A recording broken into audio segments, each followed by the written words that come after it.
Time I come in the press room, you in the press room, working on our Stars Hottronic heat press, using all the vinyl, making all the picture tees. I like vinyl. I'm about to just load these boxes up on that over. Man, you gotta be a crazy little brother to get fired on your day off. What you get caught stealing boxes for? Man, I didn't get caught stealing no boxes. He said he caught me though. You get our rent paid. Why don't you go in there and ask the girls real fast to see if they help us pay our rent? That don't sound like a bad plan at all. What's up, Pops? What's up, Smokey? I'm trying to set up a meeting with the girls, man. Okay. Y'all wanna help me and Craig pay our rent? Craig still owe me money from the last time he got it. He gotta learn a lesson. He shouldn't be stealing. Go ask him to tell that girl from last night to give him some money. What they say? They said it's slow for real. I'm about to just ask boss when we get our job that night. Of course you can. Yeah!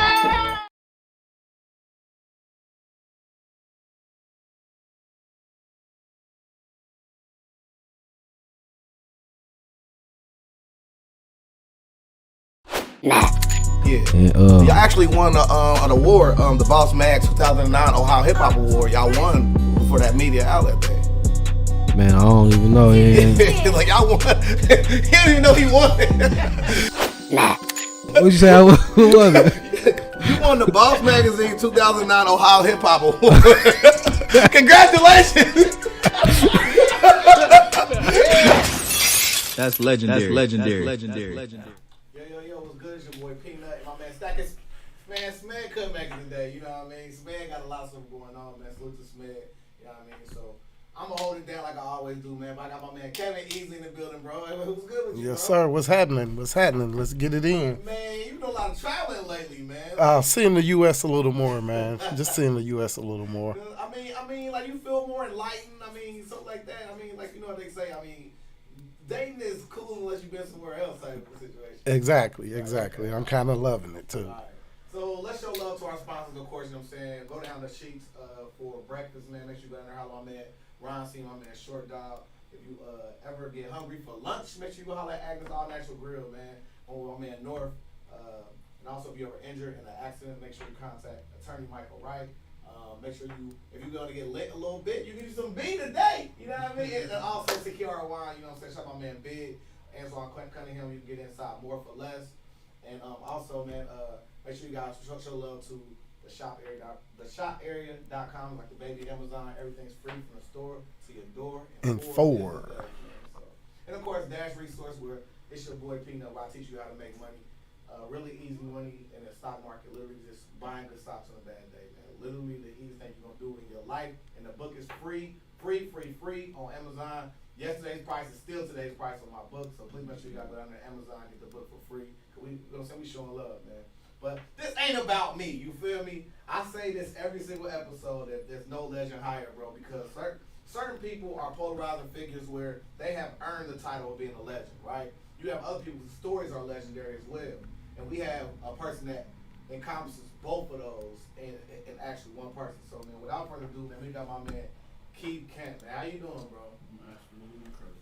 Bro, it was a nice night the other night, wasn't it, man? He did his thing. Yeah, man. And shout out to Art Has No Rules, man. Art has no rules. Yeah, you feel me? Had to support it. For sure. You know what I'm saying? It was dope for me to come in the building and I seen you in your normal element. It was super dope, you know what I'm saying? Because we kind of are the gatekeepers for what's going on in Dayton, you know what I'm saying? We got to go out and, like, show love to everything because, like, we are the lifeblood that's going to keep on feeding back in. So when people say, oh, yeah, Keith Kevin said, oh, yeah, it was lit there. You feel me? Or you feel me? Peanut was there, so it was dope. So, Absolutely. So without further ado, man, here on the Legendary People Podcast, I'd like to find out the orders of our legends. Without further ado, where'd you grow up, man?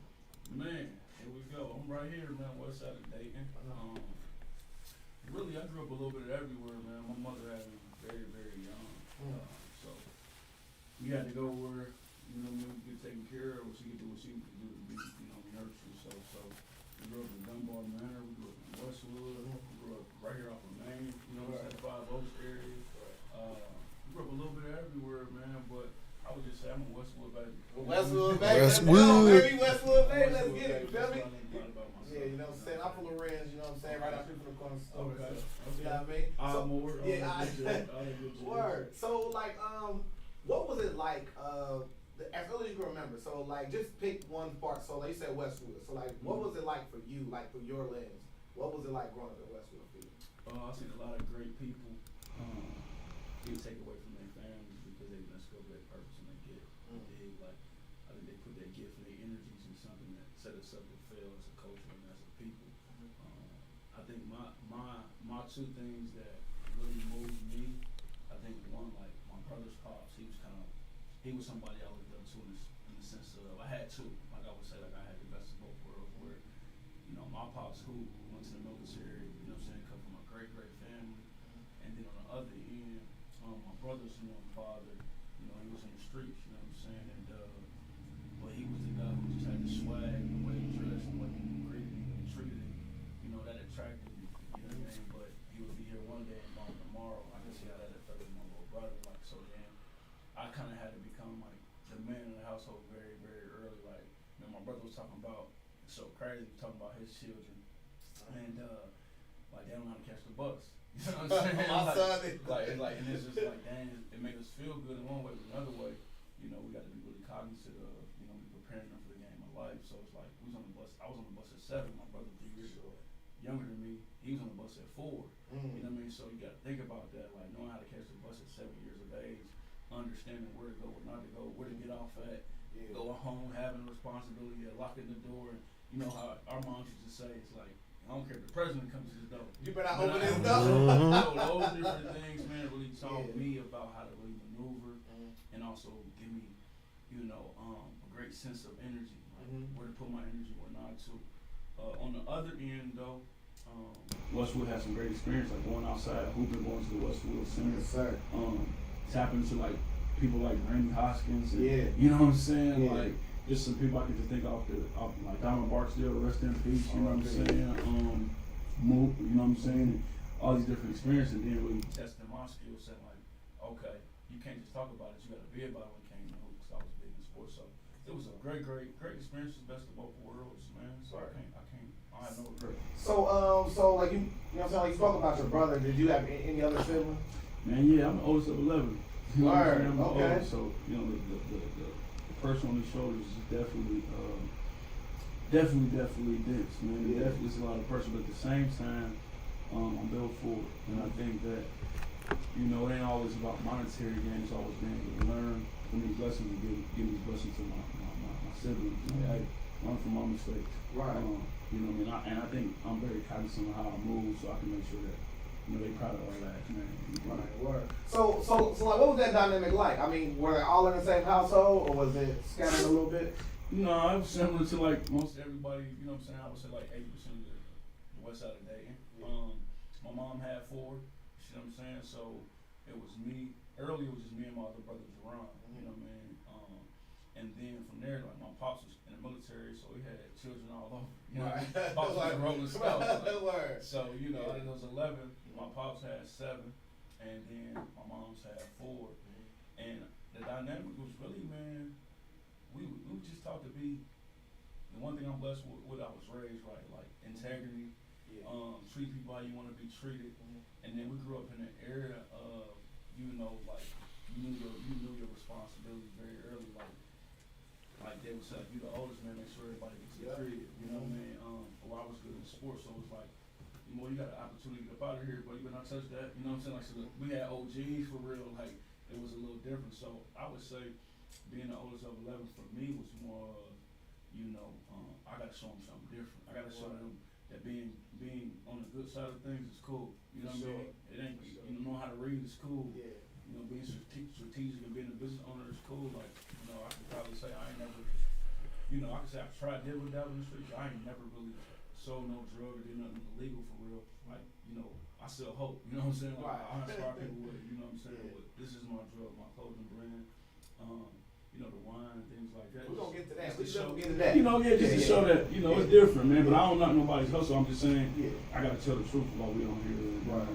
My truth is I've always tapped into my kid. My kid opened the doors for me. Word. So, you know what I'm saying? So, like, who was some of your instrumental first, like, day one friends? Man, I would say, bruh, I was a weirdo, man. Shout out to the it's the internet. He's weird, you know what I'm saying? But I was, I tell TJ, I tell TJ from like, you know what I'm saying, like art has no rules. I said, bro, you weird in a good way. Yeah. You know what I mean? So like, in what ways were you weird? I just would say like I was very to myself.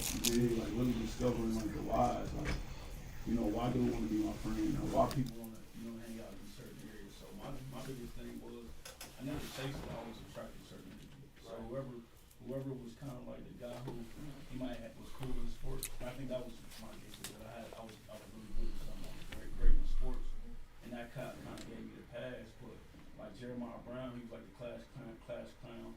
He a barber right now. You know what I'm saying? That was like my best friend growing up. You know, but I ain't had really many friends, bro. Like it was really like older people, man. Like you know, my friends right now is still my friends from childhood. So I would say like Jeremiah Brown, Tyree James, you know, I ain't have a lot, bro. Like, it was just me. Like I had too many responsibilities at the crib, man. Greg Moore, you know what I mean. But growing up in the beginning, my mom had me so young, where I had to get in the house, man, to make sure you know everybody was straight. So I wasn't outside really like making friends. I was making sure that you know my mom could go to work and take care of the bills, man. But later on, as I started to get good in sports, you know, friends started coming along. But early childhood, I only could think of one. That was my dude Jeremiah Brown. Well, shout out to bro, man. So, like, what elementary school did you go to? I went to Fairview. Fairview Elementary. If you was somebody around, everybody wanted to go to the View. So I went to the View. You know what I'm saying? I went to the View growing up, and then in middle school I went to Fairview. And then kind of like, you know what I'm saying? So, like, what was that experience like? I mean, it's like going from, you know what I'm saying, you having, you know what I'm saying, like a lot of responsibility, but when you go to school, you kind of can take a little bit of that off. So, like, what was that transition like going to the first, like, View? I would say just trying to find myself, because you know, like Fairview was one of them schools where it was like the who's who. So you had like the Tanae Havens of the world. You had like, you know, the Dominique. You had like some of the most. Everybody still major. Everybody was major. Like I don't want to just start saying no names, but then you had like, you know, my like. He in prison right now, but one of my best friends was Hetty, man. Oh, Hetty, man. Hetty, but he was a golden child, and in football, he was like really gifted, like the LeBron of our era for real. Wow. Like, people don't know it, but I didn't know that. He just tapped into the wrong thing, and was around, you know, they say you hang around for real, and then nobody kind of grabbed him by the coattail and said, "Hey, bro, you got the opportunity to change those people's life." You get a narrative about putting this basketball and running this football field, but yeah, it was just discovering yourself. Like you had to find your own lane, and I discovered early, like, you know, I ain't the dude who's gonna be beating up people. You know what I'm saying? I ain't the dude who's gonna be, you know, I ain't the jokester. I'm gonna be the fly dude. You know what I'm saying? I'm tapping into the swag, and I'm and at the end of the day, I'm gonna make being the dude who was righteous cool. I was always really in my own lane. I never really wanted to be somebody that I wasn't. Right. So like that's what therapy did for me. Like you better be about who you talk. You better be who you say you is. It's not. It's gonna reveal itself. You did. So like, what kind of student were you? Man. Like, you get deep, man. Yeah, you feel me? What we hear about? You feel me? It's your life story, man. Yeah. So I was I was a very intelligent dude, but I learned through. You had to show me. You know what I'm saying? I'm a visual learner. Very artsy, always been creative. But you know, my mom bust my ass. Excuse my language, I don't know. Come on, bro. But bro, we didn't have Skeeter Fly on here, bro. Yeah, you can say whatever you couldn't. You know, my mom was almost like shoot. She was the holy grail, bro. She had a high standard, man. And my mom, you know, even though she had me at 13, she had my brother at 17. She graduated, whatever they call the top of the class in your high school. So valedictorian. Yeah, she was that. You did. But she always reminded me that you know they wanted me to kill me. You know what I'm saying? You know they wanted me to abort you because I was so young. And I always remember that, like, you know, if nothing else, you know, I'm gonna make my mama proud. And so I was like a BC student. Okay. But I truly believe in my mind, like our school system wasn't set up for how my mind worked. It wasn't set up for the creative. It was set up for like, you know, you had to be told what to do. Yeah. Oh my God, really to be able. I'm an outside the box type of guy. Like you can't tell me how to do me. You know what I'm saying? Like, so school, it was a huge adjustment.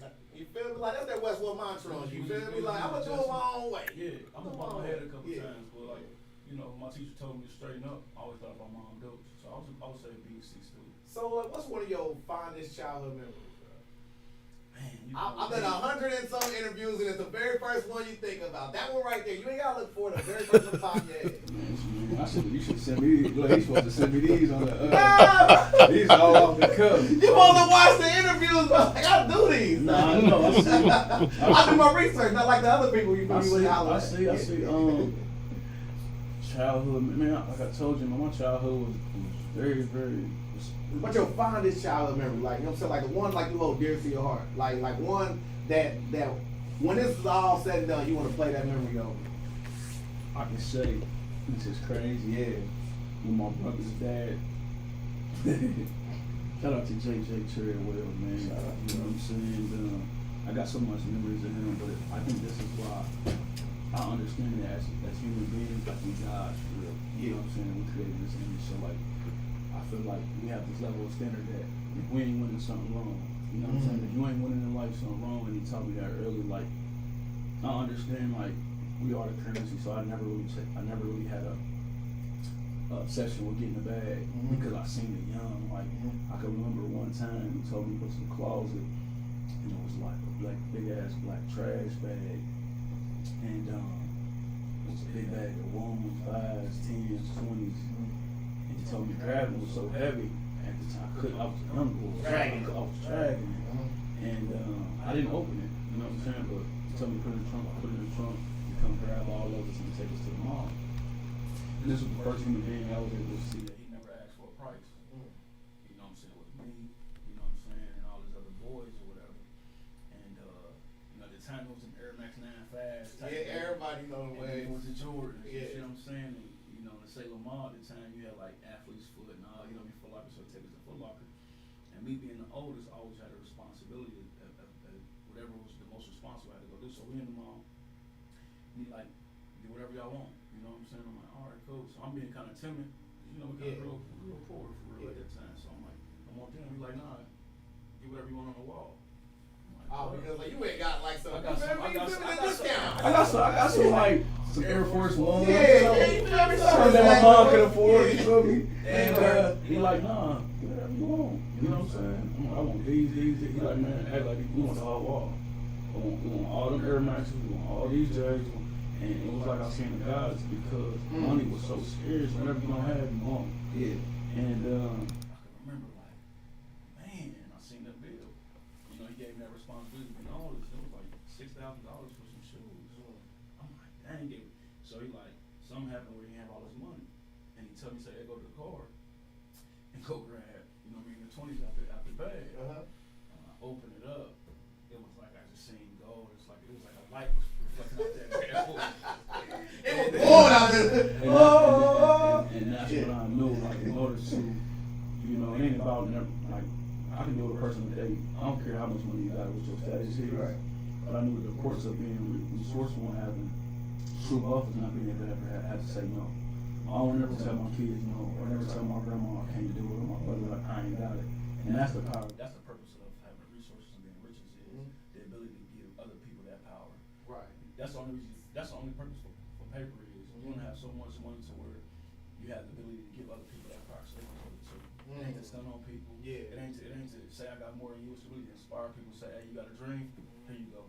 Here goes some resources. And it's crazy because you know, so like you touching on that subject is I forgot what I was researching something recently, and like they literally said that all this stuff that we accumulate in our life, you know what I'm saying? Like for instance, the cars, the chains, all that type of stuff. Eventually, it all go back in the box. It's literally like you literally playing Monopoly in real life.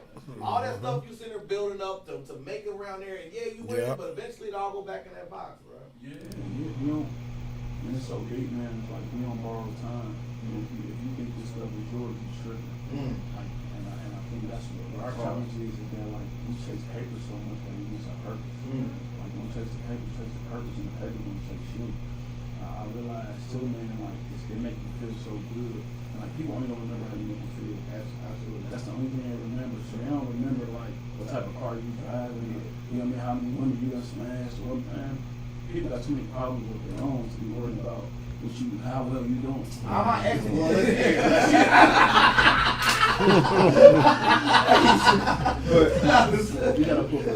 On it, man, and I always tell people, man, like, I think that's what God is doing in my life, man. I'm just in that place where it's like, you know, I've also learned my child is one of my fondest, but also on the back end of that is I seen JJ go to prison too. Yeah, so I seen him go from buying, we getting everything on the wall to we back in the projects too.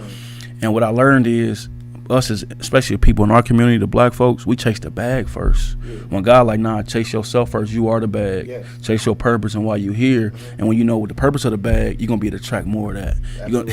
And I learned that, like, I don't chase no paper. Like, I never worry about what riches or wealth again, because if I'm currency, if God say He created me in His image and likeness, if my Father or God, what that make me? A God. I can create, speak something into existence. I can attract that dollar. So, but yeah, that's to answer your question, man. Not to get too far off. It's like we got to be cognizant of where our power is, and it's within us. We so focused on what's outside of us, you know what I mean, that we let our outer world control our inner world. So sports is a real big, you know what I'm saying, part of your real life, you know what I'm saying?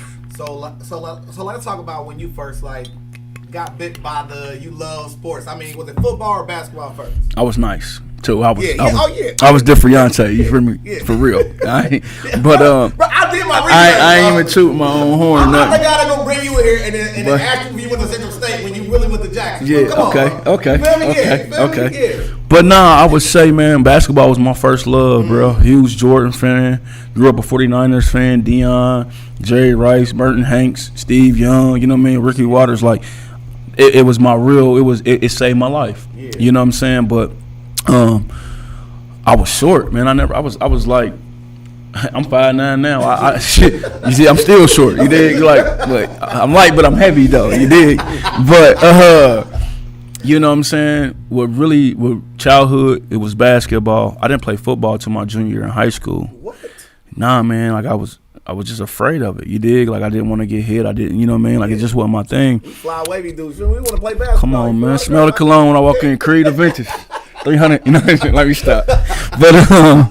But what happened to me, man? Shout out to Coach D Nice. D Nice. He was like, "Hey, son, you a junior. I know you love hoop." And at that time, we had like Steve Wright, Q Mills, Daryl Daughtery, Boo Hands, bro. We was loaded. Like, you know what I mean? Me and Jason Pogue was like the young boys. But then right behind us, we had Darnell Haley. So it was crazy, kind of like. But I was having fun in the gym, and I was playing defense. And he's like, "Hey, bro, your feet nice." He said, "1 year of football, bro, you'll get up out of here. You ain't got to worry about your mama paying for school." He said, "Look around, ain't shit going on in Dayton." And it was just like, damn. I'm like, I went out there the first year, and we had, on the football side, we had Terry Pogue, J-Wag, and we had Mac Mall. It was a triangle. So me playing DB, Mac Mall was like Terrell Owens at the time. And I'm afraid of him, you know what I'm saying? I ain't gonna lie, like I'm a freshman. Like, I mean, I'm a junior, but I'm like a freshman on the field. And I'm like, these dudes nice.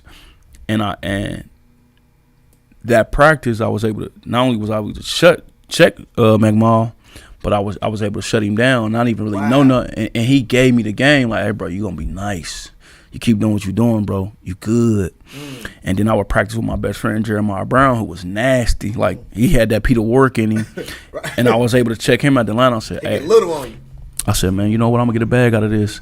It's gonna get me and my mama out of the projects." And or at the hood, wherever you want to call it. Like, I ain't gonna lie. Like, we lived in doubles, but we lived in, you know what I mean? Like, but you know, I gotta tell it straight. You know what I'm saying? Like, you know, we ain't gonna live and we ain't gonna fake it till we make it. We gonna be it till we see it, bro.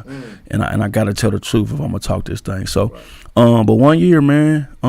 Next thing you know, playing basketball my whole life, never won scholarship. 1 year of football, Wisconsin, UC, you name them. You know what I mean? Jackson State's of the world, man. I'm like, man, it's for real. They coming to the house talking to my granny, and I'm like, oh, you know, sometimes God don't give you what you want, He give you what you need. So I want to pause you in the story, man. So, like, a dream deferred, you know what I mean? Like, I always think about that, right? So, like, you have this insatiable love for basketball, like we all did growing up. You know what I'm saying? It was the coolest thing in the world to do. We ain't trying to get hit, you know what I'm saying? But to jump into this new wave of stuff, and then you say, man, this is going to be the wave. And it ended up being the wave.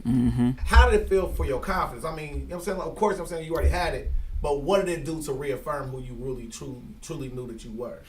it really crushed my confidence at first because anytime you do something new, it's like you got to retrain yourself. But it taught me lessons like sacrifice, consistency. When everybody sleep, you working. And I think what football did was that game of football taught me about the game of life. So like playing corner, you might get beat deep and everybody only see you. So you got to face the crowd and be able to face your fears. So like, so after, I always say like, I don't have a problem with losing, you know what I'm saying? Because after the loss is the lesson and after the lesson is the blessing, you dig? So after all that losing, you know what I'm saying? And getting broke down in practice, the game coming, I'm balling. So then from there, like it built me up to say, you know what, bro, you different. You know what I'm saying? You know what? Every game I start building more and more confidence. Then I start talking to myself and talking crazy and talking swag and like whatever you speak to yourself become your reality. Like words become life. And so I spoke into existence, man. So yeah, it gave me that type of swag to where I knew, and I tell people this, if you really great at something, you ain't got to tell people you're great. They going to start saying you great. Absolutely. They going to start saying, hey, bro, man, good game, man. Hey, you got it, bro. And what's your they ain't gonna know you by your name. Hey, what's 5? Hey, number 5. Same with B. A lot of people don't know my name. They don't even know I hoop, but they like, oh, that's the B dude. And then anybody that's doing something great, you want to get known for. Like, I told my brother this. I'm sorry, I'm kind of going. No, you great. Scattered, but I said, I got you. The reason why people are poor in life because people don't know what to go to you for. The reason why you struggling in life and the reason why you poor because people don't know to go. Like, what do? You the jack of all trades and a master of none. So it's like, the one thing people know me as is I do a lot more, but he do the clothes. I really do real estate. I'm really into investing. I'm really into motivational speaking and inspiring. But as long you know me as something, this is the door to give me all the other things about me because there's other layers to me that I want to give you. But a lot of times we do so much, we so scattered, bro, that we can't focus on nothing. And that's why our dreams don't manifest. We everywhere. Yeah. Like, what do you do? Like, I want to help you. Help me with what? Like you don't got no role, bro. And a lot of times we can't build teams because you don't want to set the pick. You don't know you really good at setting picks, homie. Yeah. You can't score. I can go to my left. Yeah. So what happens is in our community is you mad at me because of my gift. You know what I mean? Don't hate on mine. Discover yours and ours together. Create greatness. That's all. You know what I'm saying? So that's all, bro. You know what I'm saying? So, I don't want to get too deep. Nah, bro. I don't want to get too deep.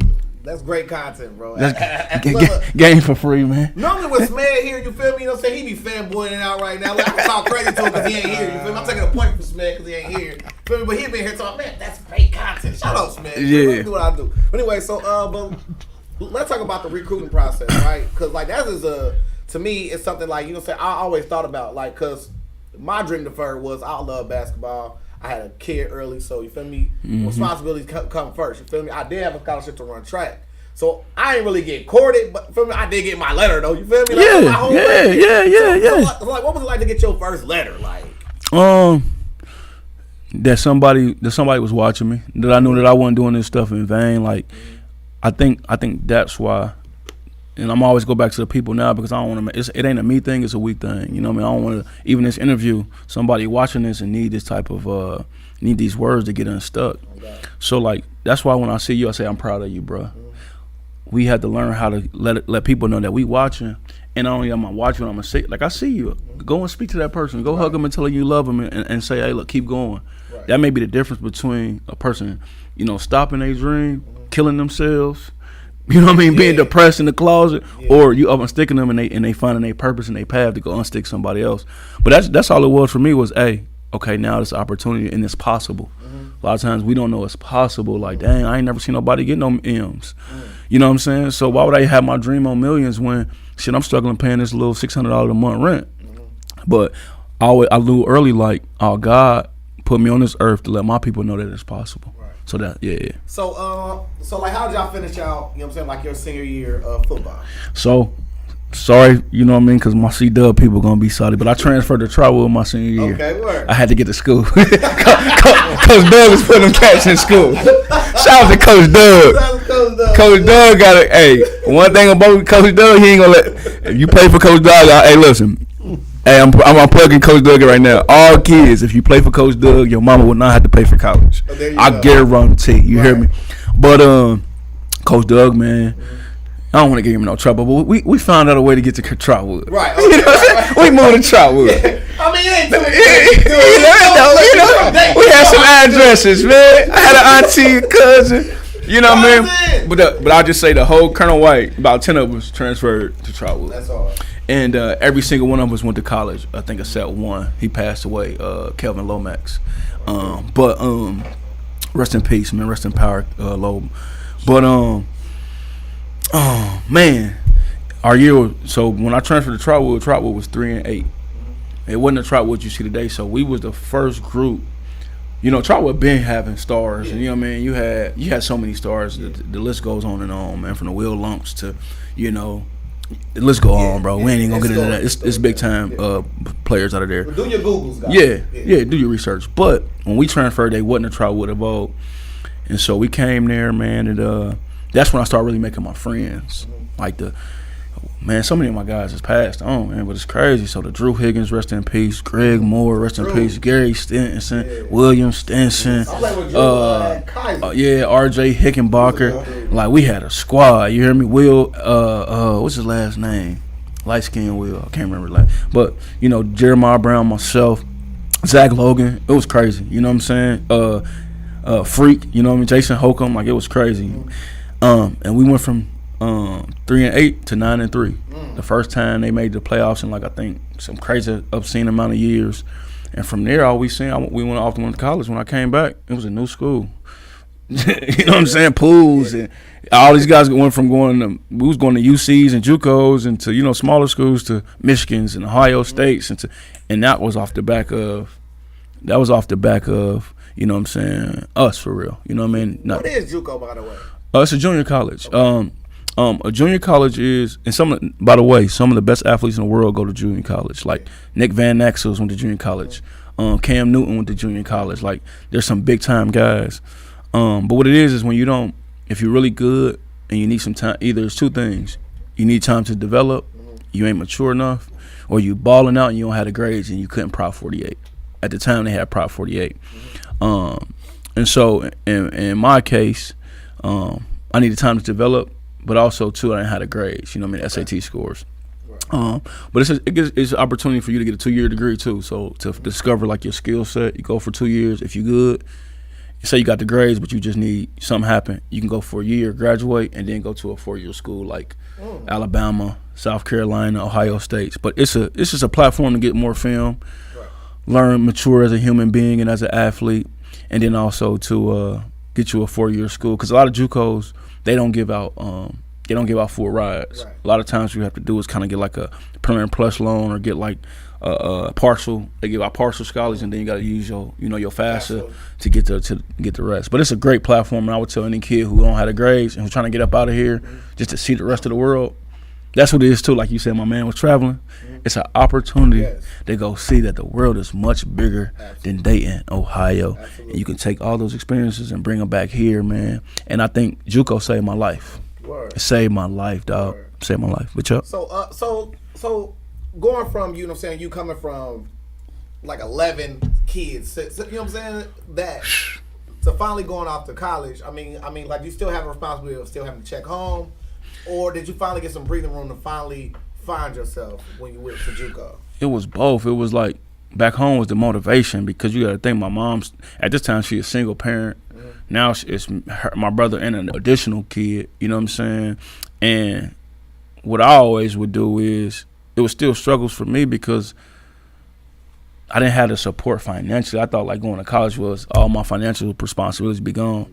But nah, what I would do is like, they was giving us like 10 bands a semester. Refund check was crazy. Really? Thank God for the refund. Thank God. Hey, listen, I ain't gonna lie.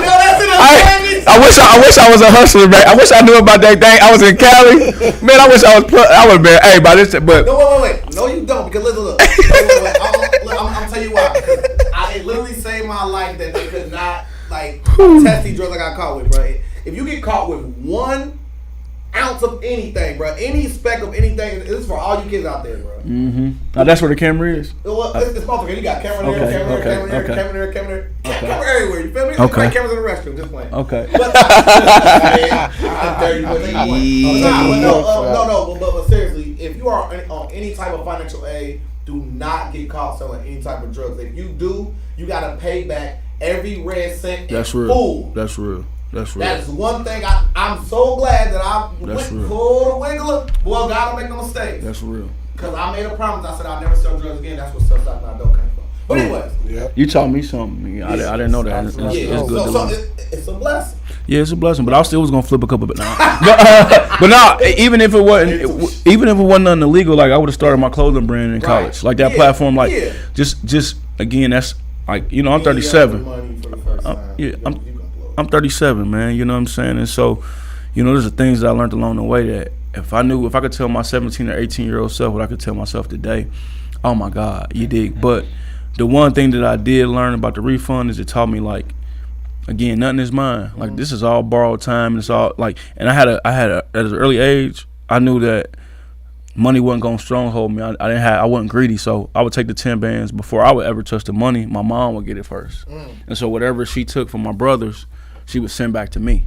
Right. And then I would have to. That's where I kind of learned management skills. Like, dang, okay, I got 3,500 out of 10 bands. This is how I'm gonna do what I'm gonna do.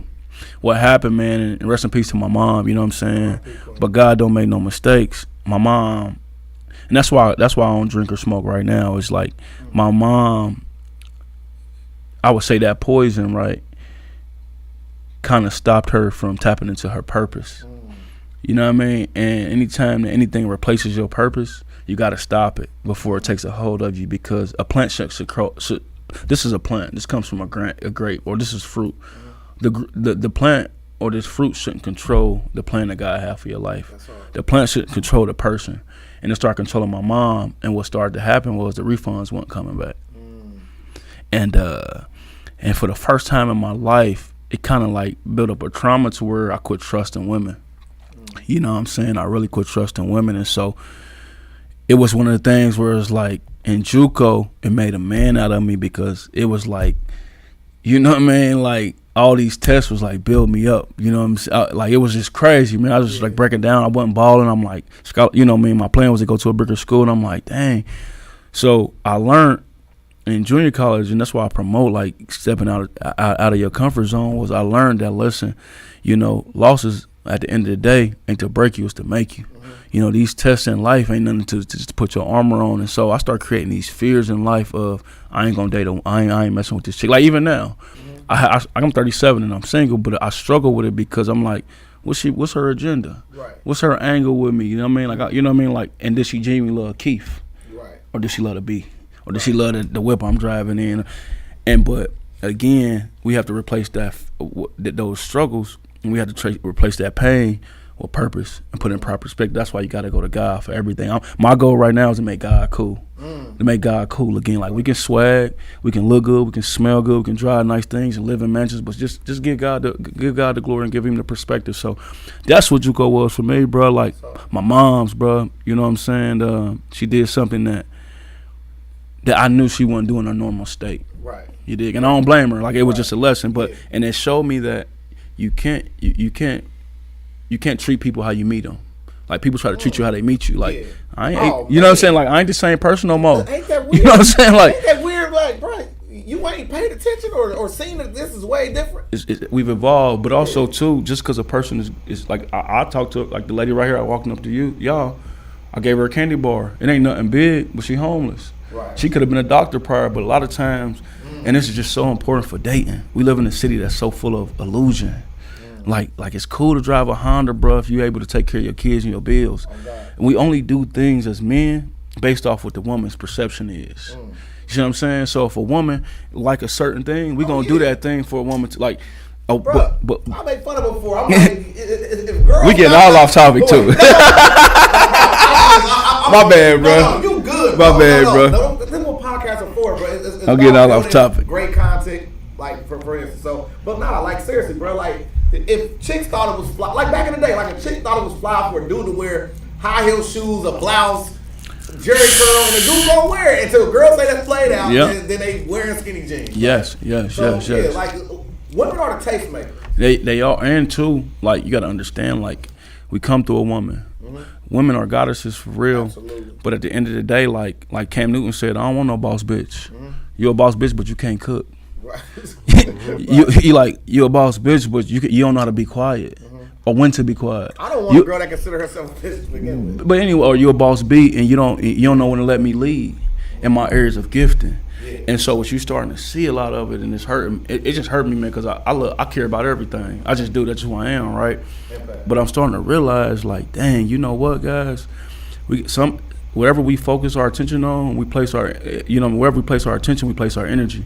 Mm-hmm. And that determines how we feel. And that determines, our state of being. So if we focus on our energy on money, cars, clothes, and what a person have instead of who they is, their integrity, their morals, their principles, their gift, you could be sitting next to $1 billion dude, but he just broke right now.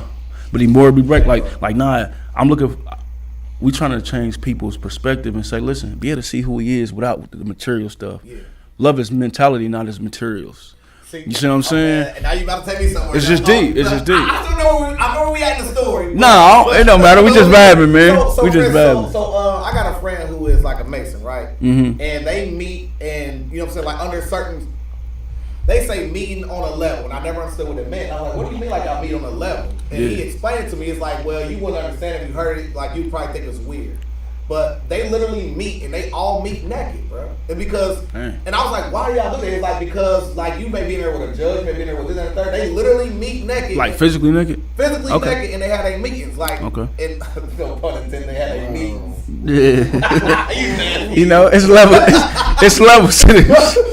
But the psyche behind it is because when you meet naked, you literally meet. Well, like naked could be a metaphor. Yeah. But like meeting without all of their stuff that give them status. They literally meet. So the words that I say to you are going to resound with you, whether it it's like a pick it up or leave it kind of thing. Yeah. So I mean, to me, like that made perfect sense. So we about to find out how you got to Jackson State. See, I ain't forget. Okay. Hey, talk your talk and walk your walk, man. You did. Word. So, what were the steps that led to you going to Jackson State after JUCO? I was scared of white folk. I'm gonna just be honest with you. I could have. And right now, like that. Just talk about growth, man. Right now, like 40% of my clientele is other cultures. You know what I'm saying? But we got to go through that maturation process. I'm going to be honest with you. I went to Colonel White. I went to the city. I'm from the city. And we may not know this, but there's only 140,000 people in Dayton, Ohio. There's only 52,000 black people in Dayton, Ohio. So when you start thinking about these things, it's very small. But all I knew was the 52,000. I don't know every black person, but that's all I knew. I didn't even know the whole entire Dayton. So let alone I go to Cali. It's people speaking Spanish. It's Tongans, Dominicans, everything, right? Japanese, black, and even brothers who are a whole mixture of things. But anyway, I had Oregon State, and I take this too, man. And this ain't a shot at my pops or nothing like that. But like, my brother said something like, bro, you realize you never had no support like the whole time, and it's helped me now because I'm built for it. You dig? But like, I didn't have a parent or a mentor to say, hey, son, go here, and these are the reasons why. I made my JUCO decision by myself. I just chose my college by myself. I chose the women I dated by myself. Where I wanted to I've never had that mentorship to say, hey son, this is what a man is like. I had to learn all these things to experience, and I thank God for it. But at the end of the day, I'm getting recruited, and Oregon State was it was just white, bro. Like dang, like where we at? You know what I'm saying? Like. And then you went to the campus. Oh yeah, you gotta go. So when you get recruited, they come meet you first. They check your scores out. They almost treat you like a slave in a sense too, man. I hate to say that, but like, what you mean? They strip you kind of naked. You be in your drawers, and they measure you. So like measure you. Put that's because they invest into you. You're a product. They about to give you a 4-year scholarship. Yeah. That 4-year scholarship may be $100,000. So you're a $100,000 guy at that time, right? So they stretch you out. They get your wingspan. They put the little measurement, they check your feet, how big your hands is. It's a real thing. So Oregon State, we want to offer you a scholarship on the contingents of X, Y, and Z. It may be, you know what I'm saying? Grades. Yeah, or you might have to redshirt the first year. That was Oregon State. They had a corner. I'm like, I don't like that. Oregon, their jerseys was nasty. Yeah. I'm like, I want to go here. But Oregon, your GPA had to be so high that I didn't qualify. So my next one, my dude, hey man, try HBCU. There you go. Rest in peace, Travis Logan. He went to Alabama State. I go and his booty's everywhere, bro. It's like a bigger and better Colonel White. And then the way they got me, I get off the plane, right? Man, they don't have a player come pick me up. They got 4 J sets, and if you know anything about like HBCU, these are the women who like dancing. But I know their names they first and last names to this day, bro. But they picked me up. Was that cold? They was bad. One from Houston, one from New Orleans. Listen, I ain't never, and they had a twang to them. I ain't never seen them. I'm from Ohio. I'm like, what? She like, when you come here, you a name and not a number. It's like they told him what to say. My plan was my coach told me, my JUCO coach who was white at the time, he like, Keith, whatever you do, don't sign no pieces of paper. Great advice. So they're like, what's the first thing you want to do? For me, it wasn't. I didn't want to go and kick it. I want to go to the 5-star hotel and see what these rooms like. And so I just see like to have my own space, because in JUCO it's like it's a grind. Go to the room, get dressed. They come to my room. I'm like, God damn, what do I do? Yeah. Come to my room, you know what I'm saying? And they take, we had like the room was so plush, had like a little jacuzzi in the room. I go to the restroom, they like, get changed, we're gonna go out, we'll do what I'm like, all right, bet, it's time to get fly. Right. This back when Ed Hardy was big, Wayne had the big belt, skull. So I'm like, oh yeah, extra SMED shirt, I'm ready. You know what I'm saying? I come out the room, and they in the jacuzzi, and they, you know what I'm saying, and they undergarments, you dig? And I'm like, this is me. This is where I'm supposed to be. Fuck football. I'm here. The power of the P. You feel me? They was pushing P's. They was pushing P's. It was over. Nigga, I ain't hear nothing else. You did what we did. You know what I'm saying? It was like a movie. Did what we did. My first everything. You know what I'm saying? The funniest thing to me, because you know I love puns, bro. The fact that it's like, you about to go out and say, nah, this is where I'm about to be. I didn't go to no club. Nigga, what? That was the first time I drank liquor, bro. Like, it was everything. Yeah, cause city, man, what? I went from not drinking no liquor, bro, not smoking no weed to nigga. The first liquor I ever had was New Amsterdam, bro. Like it was, like I don't even. We grown now, we've evolved, but I'm like, man, I'm talking about I'm facing like I'm drinking, I'm acting like I'm grown, because at the end of the day, my goal was to get my mom out the projects, not to pay for school. So I didn't drink, I didn't have sex, I didn't have no kids at the time or anything. I'm like, I'm focused, you dig? And they did what they did, bro. Like, it was crazy. You know what I'm saying? We just gonna leave it at that. I got daughters now, so I can't get all into this. But they did what they did, bro. Like, you ever seen He Got Game? Yeah. It was He Got Game with black women, bro. That time. Okay. So boom, we do that. When I wake up, that paperwork right there. Right there. Right there. You hear me? It was over. Nigga, give me the pen. I'm sorry. They didn't even give me the tour to college, bro. I ain't had no tour. I didn't see no football field. I hadn't even seen my coaches, bro. You seen enough. I seen a fucking enough, bro. If this was gonna, in my mind, I'm like, school gonna be like this every day. Yeah. I can ball. Yeah. I ain't gotta go to class. I can just smash every day. You ain't a number here. You a name. That's how they got me. I'm like, okay, I gotta learn the power of the words, because if your mouthpiece nice, you can move. Man, they moved my mind to the point where I signed the paperwork, but against your coach's orders. Yeah, my JUCO coach's orders, but I never really revealed it. I had it in my book bag the whole time. It's signed. Now they take me. They come back up. Same girls. Act like nothing happened. They like robots. Right. How you doing, Mr. Camp? Woo. You know what I'm saying? We got a little service. I want Mr. Camp last night. Man, what? I don't know what I was, but whatever it was, I want more of it. You hear me? They take me down, bro. And this is when I knew the power of namesake. The power of, like, football is a business. How everything, you got to take it serious. Like, our life is serious. Like, I joke about my people all the time. Like, Dayton is a whole bunch of funny posts on Facebook. I be like, only reason everybody want to laugh and be funny because they ain't focused on their future.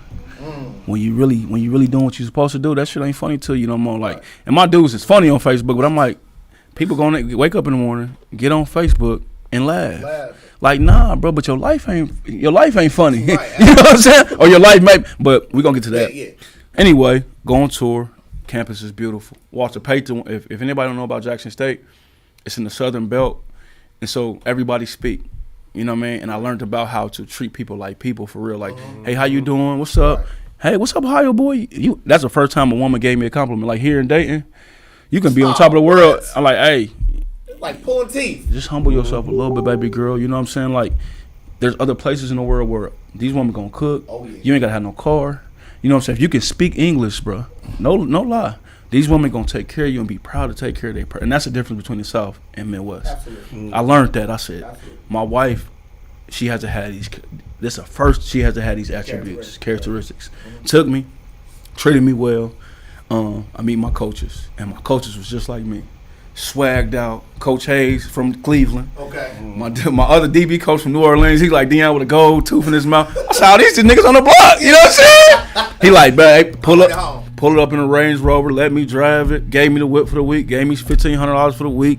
Like I'm like, it's the hood. Right. It's like how, you know what I mean? If they recruiting me, I'm like, and my coach like, hey, the first thing how they got me was, and we cool to this day, but how my coach got me from New Orleans, he was like, he told me a story about his mom. They already did their research on me. My mom had me young, so it's a business now. Right. So I took a liking to him, like, damn, you me. Right. He like, man, if you come here, man, I guarantee, man, we gonna make a man out of you, bro. You know what I'm saying? We gonna mentor you, you know what I mean? Your name, you know the number. I know other schools is recruiting you, but at the end of the day, man, we gonna make sure you graduate. We gonna make sure that your mom could come. Like, and on top of that, what they did too, that was so good. Like my brother, he played basketball late, but they let my brother went to Jackson K too, and he only played a couple years of basketball. Okay. They're like, we gonna make sure we get your brother at Jackson State too. So my brother went to Jackson State, even though he didn't have a scholarship or anything like that, he had opportunity to play basketball and stuff like. I'm like, man, it's a win. So you finally get a chance to tap back into big bro status. So feel me? I'm looking out for Look, I was able to wiggle diggle, you dig? And then the last thing that really got me was I met a dude named Carlton Brown. He was the other DB. And it was like for the first time, even though I was that dude, it was like I had a big brother. He like, hey, you riding with me, yo? Hey, shorty, you know how they talk. We going here, like I ain't pay, you know what I mean? And what he did was, for the first time in a long time, nobody had ever supported me. He like, bro, you the best. And he all American. He like, bro, I seen a lot of film, bro. He like, you the best that ain't smoking, bro. He like, you different. And it made me remember. We remember people based on how they make us feel, and they made me feel like a god, bro. And the coach was like, you ready to sign? I said, bro, I took that shit out my book bag. Said, bro, you ain't got no problem, bro. I'm already here. Yeah. And they did the little thing, bro. ESPN came out, took the pictures from above, and it was said from a man on a mission. You know what I'm saying? Key Kim from Dayton, Ohio. And I'm like, damn, this is my home, bro. Next thing you know, I never went back. I went to Bakersfield, California. I graduated from junior college. You know what I'm saying? The next week, I was on a flight to Jackson, Mississippi, bro. And it was on from there, bro. It was literally on. Right. Had a baby. Had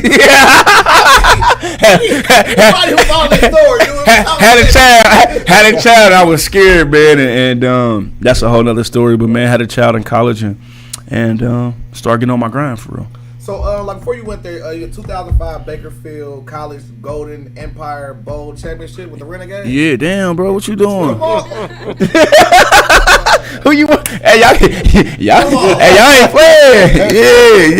Yeah. Everybody out there from Desiree Towns to everybody always catch up with something. Man, yeah, that's dope, man. That's impressive, bro. Yeah, so that's impressive. Thank you, I appreciate it. Yeah, that's gangster, bro. Yeah, so like the Renegades, man. You know what I'm saying? Like, who are some of your bros that were the Renegades? Man, Todd Smith, man. Shout out to my guy from Newark. He was the first guy that I seen go to his movies by himself. He was older. he was different. He was mature, man. Like he taught me the power of like meditation, man. Like he was different. Like he was older than us, got kind of held back, man. But he had a plan. Like and he went to the league too, man. Todd Smith, man. He played for the Packers, but Todd was one of them dudes who all his brothers got killed from Newark, New Jersey. Had a story, but he didn't let them coaches talk. He was the only dude who talked to them coaches like a man. Like, hey, I ain't your boy. And whoop-de-whoop-de-whoop. Yeah. Then after practice, he would stay an hour after practice and work out. I'm like, this dude is on a mission. So, you know, if anybody know about Bakersfield, California, the air is very thin in Cali. Very thin, especially up in that area. So I got asthma, and I couldn't breathe. He like, this how you gonna be able to breathe, bro. When you practice over, you gotta get yourself in shape. You know what I'm saying? So when you practicing and you tired, they only practice 2 hours a day. You practicing 4. So he taught me how to really beat the system. Like, oh, okay. So like just how you did the research. I'm like, I started doing personal development on me. Like I couldn't eat bread. Like I can't drink milk because I got asthma. Milk in the body builds inflammation up, which makes sure it basically clogs the pores and clogs the the brain cells to where you ain't gonna be able to suck in much air. Same way with AIDS and HIV and herpes. Herpes live in mucus. He taught me this though. Wow. Off of experiences. Like yeah, bro, I don't eat no pork. I'm like, why you don't eat no pork? He like, man, pork is the most nasty. So we get into that. So Taj was like my he was like my personal development coach playing football. Then I meet my dude from North Carolina. Shout out to TJ and JR, man. These guys were the fastest humans I ever seen in my life. And what they taught me about is just really like brotherhood. Like I didn't have food sometimes. The situation happened with me and my moms. They fed me. Like something about North Carolina dudes, they was from don't give me the line. Somewhere in North Carolina. Raleigh. They was from Raleigh, North Carolina. And what's mine is yours. That was their motto. Wow. So like coming from Dayton and we had fighting over bread to man, get whatever you want. And they didn't have much, but I seen the art of collectivity, teamwork, making the dream work, and not like what people always say, like I plan to do this or my intentions. I don't want to know about your intentions. How do your intentions lead you to execution? You know what I'm saying? I don't care what you intended to do. Did you execute, homeboy? Right. You could tell me, quit sunning me. Like, just tell me no. Right. Or tell me, okay, we're going to do something. Like, we did say we're going to do something, but then we came up with a plan and time, and we doing it. Right. That's the difference between winners and losers. That's it. Winners intend to do something. You know what I'm saying? Yeah. I mean, losers intend to do something. Winners execute it. You see what I'm saying? We don't live in a life of excuses. We live in a life of truth. And so that was TJ, you know what I mean? And then the dude who really taught me how to fight, you know what I'm saying? Like, shout out to, and we cool to this day, but we beefed, man, because back then we had the area code hats, like 937. Yeah. And, you know, Dayton small, so everybody was repping, I don't know if we short on time, but everybody was repping their city, and I'm like, man, I've always repped Dayton, no matter where I went. Like, so they had the 919, the 504, you know, them is well-known area codes. And he had said something like 937, shorty, wody. That's where whole ass gay niggas from. You know, we don't do that whole ass bitch ass nigga. The one thing Dayton, we'll bang you. You know what I'm saying? Like, but he said it in something. I didn't have the control I have now, and it took me somewhere. And man, you know what I mean? I got to doing what I got to do, man. I just blacked out for real. And you know, when we got done, it was like two big. We football guys. So everybody in shape. Everybody up. I ain't blocking nothing. He ain't blocking nothing. Right. We scrapping. You like two pit bulls. And when it was over, I thought it was over. He snuck me. He knocked me out for real. This is the only first and only time that I ever really took an L like that. And if you cheating and you won, it ain't. You really didn't win. Yeah. But I took that as a loss, right? But what I learned was when you do anything, you finish. Anything you start, boy, you better finish it. So the next fight I had, mollywop. I ain't quitting until I know you either some blood and decapitated or it's over. And he taught me that. And so anything, and not only in fighting, if I'm fighting in life, if I start B, I gotta finish. I gotta see it through. If in fatherhood, if I make a baby, I gotta see it through. You know what I mean? If I say you my friend and you need me, if I say I'm coming, I gotta see it through, bro. And that taught me that. So that's what JUCO taught me, man. Like big solid relationships, man. So, yep. So was that when y'all won the SWAC, right? Yeah. Yeah. So you posted, it was like a dope Throwback Thursday. It's March 15, 2018 is when you posted it. You said Throwback Thursday, JUCO and Jackson State days, when football was like riding around listening to Plies, big Washington chain, standing on VIP couch with my shirt on, popping bottles, couldn't pay my rent lifestyle. Jesus, right? Damn, boy, you the feds. Hey, thank God my baby mom ain't seen. Listen, this how child support go up. That Facebook powerful. You gotta, man, you just taught me something, man. You gotta be right. You take lessons in every single. I don't know. Everything is a lesson, but you gotta be cognizant of that. Yeah. But let's talk about that lifestyle. So, like you spoke about, like a true thing, right? Where you go inside there, you live in a lifestyle, but still, like, you kind of fucked up for real, like, you feel like on the money side. I'll give you a promise. It's the struggle over fear concept, right? I'm gonna get into that. My dude called me the other day and said, the only thing I'm afraid of is God. Shout out to my dude Chris Lockett, He don't mind me saying this. That's my cousin. We had deep conversations, right? He got a crazy story too, and he said, "Only thing I'm afraid of is God." I said, "Well, listen, if God created you and He in you, only thing you're afraid of is yourself. And if God created a purpose and a destiny for you, you're afraid of your purpose and your destiny." I said, "Let's get deep, bro, because I'm a type, I'm that type of guy. I'm really I'm always gonna go from God's perspective. You know what I'm saying?" And he said, "Well, I'm struggling with that." I said, "Replace struggle with fear, and we're gonna play a game." So I say, "You gonna play a game, real quick?" Okay. You know what I'm saying? What's something you struggle with? Making time for myself. You're afraid of making time for yourself. That's true. I'm gonna give you help you a little bit. I struggle with paying bills on time. Right? I'm afraid to pay bills on time. I'm struggling with women, a wife. I'm afraid of a wife. Like with this husband. When we put afraid on something, it feel like that thing is bullying us. And the one thing we ain't gonna let life do to us is bully us. Right. When we say struggle is an excuse word. Afraid is a truth word. You being honest with yourself. So the fear, it shouldn't have a force over you. It's a force you to overcome whatever you're afraid of. And that's true. So I do these things to change our mindset into a different perspective, because if you keep speaking life into your existence, you speak wealth into your existence. Instead of saying I'm struggling or I can't, just take the T off and you can. I always say I'm a wealthy person. If I'm losing something wrong, I expect to win every day. So I can never lose. Even in my losses, it's a lesson. You know what I mean? I create these mantras in my life.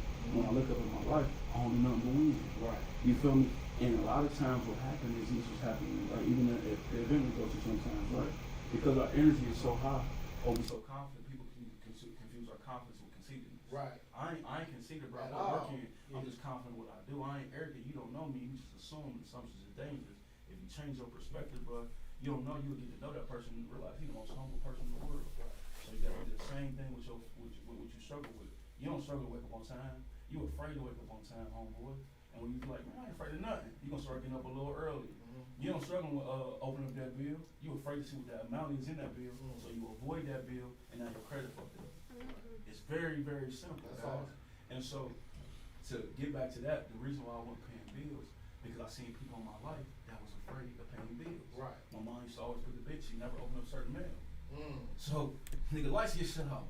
Right. You know, and then you couldn't pay the bill, you was afraid to see what that amount was. But if you open up that amount and say, damn, it's only $200, let me make a plan for it. I'm gonna put 50 here this week, 50 here this week, and then 100, and God gonna bless you. Next thing you know, you got more than enough. Right. That's different with other cultures. They face their fears. That's all. Black folks avoid them. That's all. And we try to be funny and joke about it, like, oh, nah. What you need to do is be truthful with yourself. Quit living in the realm of excuses. You know what I'm saying? Start living in the realm of truth. You're that right. I'm taking time for myself right now. I'm out. You gotta make time for yourself.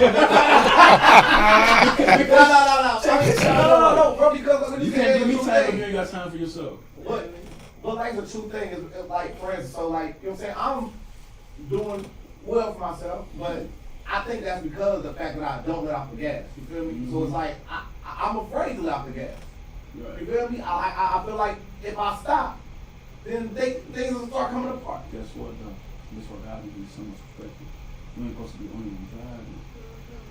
Some of these and King, like, it's so real. Like, see the bag, you're supposed to get the bag to relinquish the bag so you can get 10 bags. So if I get a bag and give you a bag, now we got 2. You get 2 bags and you get them 2 bags, now we got 4. So you ain't gotta always drive. You're supposed to be able to rest. But while you rest, everybody else working. So when they get tired, you can start pushing on the gas again. See, we ain't put here to work by ourselves. We ain't put here to compete. We put here to create. 1 working together, 2 working together. When God say 2 or 3 come together, then He present. He trying to give you a jewel. He ain't saying He's showing up. God is illegal on earth. He got to work through us to be legal. He too pure for it to this earth. So what He trying to show us is, hey, if you quit hating on dude and ask what his gift is, you might find your gift in his. You'll find your dream in his dream. He can't do everything. I'm a creator. I'm not an organizer. I win big and lose big. So my woman got to be a manager. I know that about myself. I got to look in her house. If she don't manage her crib, she ain't for me. That don't mean she ain't great. She just ain't for me. You dig? So when we start tapping into stuff, brother, like, we can get so deep it can get scary. But like God had to show me that's what you were talking about. Popping the bottles and all that was an illusion. That was something that, and a lot of times what we do is Dang, I'm about to get so deep. Go ahead. This is about to scare you though. Nah, brother, what we here for? So when you look at the manuscript of anything, right, the product, right, the manuscript gives you the details on how that product is supposed to operate at its highest potential. Correct. But we as people, we the product. In order to, and so when we try to read the manuscript, you know what I'm saying, we don't read the manuscript from we read the manuscript without going to the creator, who is the manufacturer. Right. The manufacturer make the manuscript for you to operate at your full potential. So why is it when we doing stuff like on the bottle, you know, we popping bottles, you know what I'm saying, we wasting time and energy when we having I'm covering up my problems like that, my insecurities like that. Yeah. Why is it when us, the product, as the people, we go to everybody else to try to make sure that we operate in our full potential? Our best friend, rather than going to a movie star, the bottle, the alcohol, you know what I mean, the drugs. Like, nah, what you need to do is you need to go to the manufacturer, your creator, because he gave you a manuscript to show you how you're supposed to operate at your maximum level. So when and we have this thing in us, right? The dope thing about us is we have this thing called a gut feeling, our soul. You know what I mean? That when it's like our internal GPS. Yes. When we people were saying like because I'm getting excited, I gotta slow down. Right, when we out of our lane, when we ain't operating our proper GPS, our gut gonna tell us. That's God saying, "Hey, come back to the manufacturer, bro, so you can get your energy right, so you can be in a proper place." I don't want to rush to success. I ain't trying to get there fast. I'm trying to get there on time. Right. You see what I'm saying? So that me popping the bottle that you brought it up, it brought back like I was out of alignment.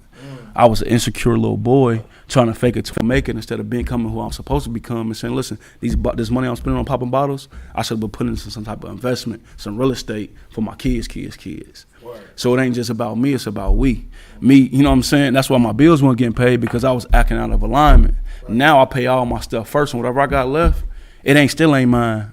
Still that 10% got to go to either some type of church or like I don't really give my money to churches, but what I do, my 10%, I might see a homeless person on the side of the road, or I might see you like that. He got a dream. I got this $100,000 in my pocket. Oh, no, I ain't gonna say that.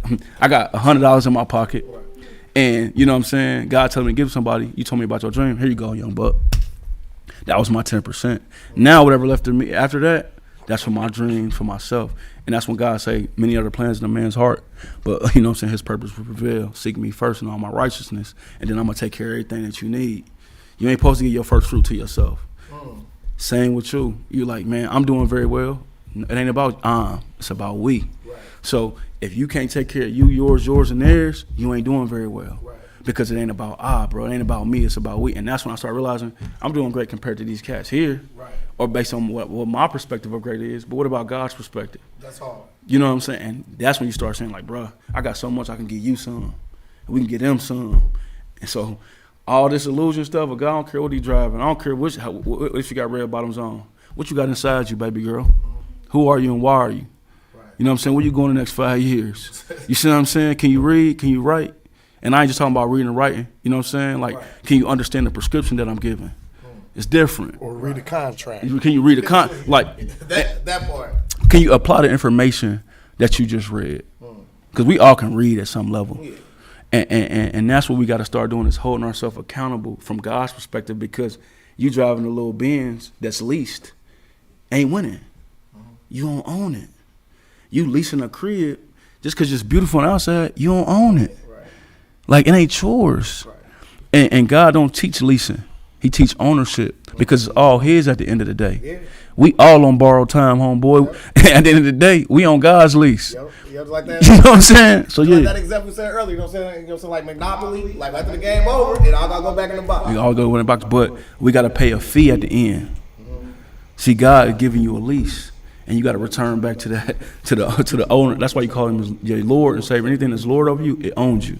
That's why he the Lord. We be saying stuff, but don't even know what it means. Like, Lord of what? He's the Lord over your life. So if he the Lord, he the owner of your life, he gonna take care of you. You ain't gotta take care of yourself. You ain't gotta put the gas. I learned this year. I don't work hard no more. I don't chase a bag. It chase me. The more you steal, bro, the more you be able to build your energy up. And when you build your energy up, it's so powerful. When you walk in the room, you're gonna attract other lights. Like, damn, why all this stuff happening to me? It's happening right now in front of you. Like, we having a conversation, we speaking things into existence because we was taught the wrong way. In our culture, we taught to go get shit. God like, no, attract it, bro. He working reverse. I've already created everything you're supposed to have, but you so busy running around scattered that you ain't seeing that the billions is right here within you. Right there under your feet. It's right there in front of you, bro. But yeah, that's it. About that. So I got off that set because I don't even want to talk about that bottle popping and all that. Like, that's embarrassing to me, bro. You know what I'm saying? It's laughable at this point in my life. Like, what is your favorite highlight from college football? I would say us winning the SWAC championship. It wasn't a personal thing, like, because I done did some things personally. I'm so on weed, man. If you would have asked me that probably 4 or 5 years ago, or even last year, I probably would have said the pick six in the championship game. But like, it was saying that we was about to lose the game and we all worked together and found a way to win, bro. Yeah. Like, I really want a team, bro. Like, I really, God, I prayed this morning, like, God, you know what I'm saying? Just live through me. You know what I mean? Allow people to see you when they see me so they can attract to what I have, what you've given me, so I can use this power and give it to them so they can know how to relinquish power too. Right. Because if that's why I know I'm going to be a multimillionaire. I'm going to speak to existence. God showed me something. He said, Keith, I don't post nothing negative. I only post to inspire. So if you see this Rollie, I'm only inspire you to get one. I ain't trying to shit on your Rollie or shit on your watch. Right. Hey, you can get one of these. Right. All it is 800 credit score. A Rollie only $8,000. You only got to put 10% down. 10% of $8,000 is $800. You got $800, you can get one. Right. But we won't talk about that. You know that dude that's driving that Bentley? He only put 7.5% down on the Bentley. The Bentley used $80,000. 7.5 on the 5% on the Bentley is $8,000. Right. We just rounding up. So we got to show each other how to get great things without having to kill and die for it. Yeah. But if your credit fucked up, you got to get a motherfucking Malibu. You paying $650 a month. We ain't teaching these things, bro. So I'm trying. And so my fondest moment in college history was us getting that ring together. And it's all St. Jackson State. And all had the record on it. Everybody swagging and taking pictures together. I'm like, all my guys is winning. My fondest moment is I call all my college buddies up, and they all great fathers. They all business owners. They all taking care of what they supposed to take. They don't go through things. Right. But at the same time, it's a we thing, bro. And when Dayton decided to do that, it's going to be powerful, bro. It's going to be powerful. But yeah, that's my fondest moment of college, dog. Word. So like one of mine that I saw of your videos was when you blocked the field goal. I'm like, that's one of the hardest things to do. Well, you done did your research, man. This dude, man. Man, we got to do something together, man. Teach me how to start a podcast. I want to start a podcast. Listen, I actually curated. I want to do a podcast about sex, social media, and sweat. Set it up. It's funny I'm going to speak to existence. That'll be your part two. I'm definitely in it. Because look, we actually have the other podcasts here that actually curate their podcast. They waiting on. No. You are, you know what I'm saying, creme de la creme. So I told them to come in, you know what I'm saying, so they can watch. Oh, okay, that's what's up. Yeah, you know what I mean? Yeah. So to me though, like, to me it's super hard to to block a damn field goal. Yeah. Like, what was going through your brain when you like, okay, like, you know what I'm saying, I just want to put pressure on the kicker, or did you think you was gonna get it? Man, that's a great question, brother. You doing a hell of a job, man. Hey, shout out to my guy, man. Shout out to my guy for doing his research. I forgot about that play, man, actually. But we're gonna always go back to, from a deeper perspective, everything is about timing. You know what I'm saying? And if you time it right, you can still lose and still win, bro.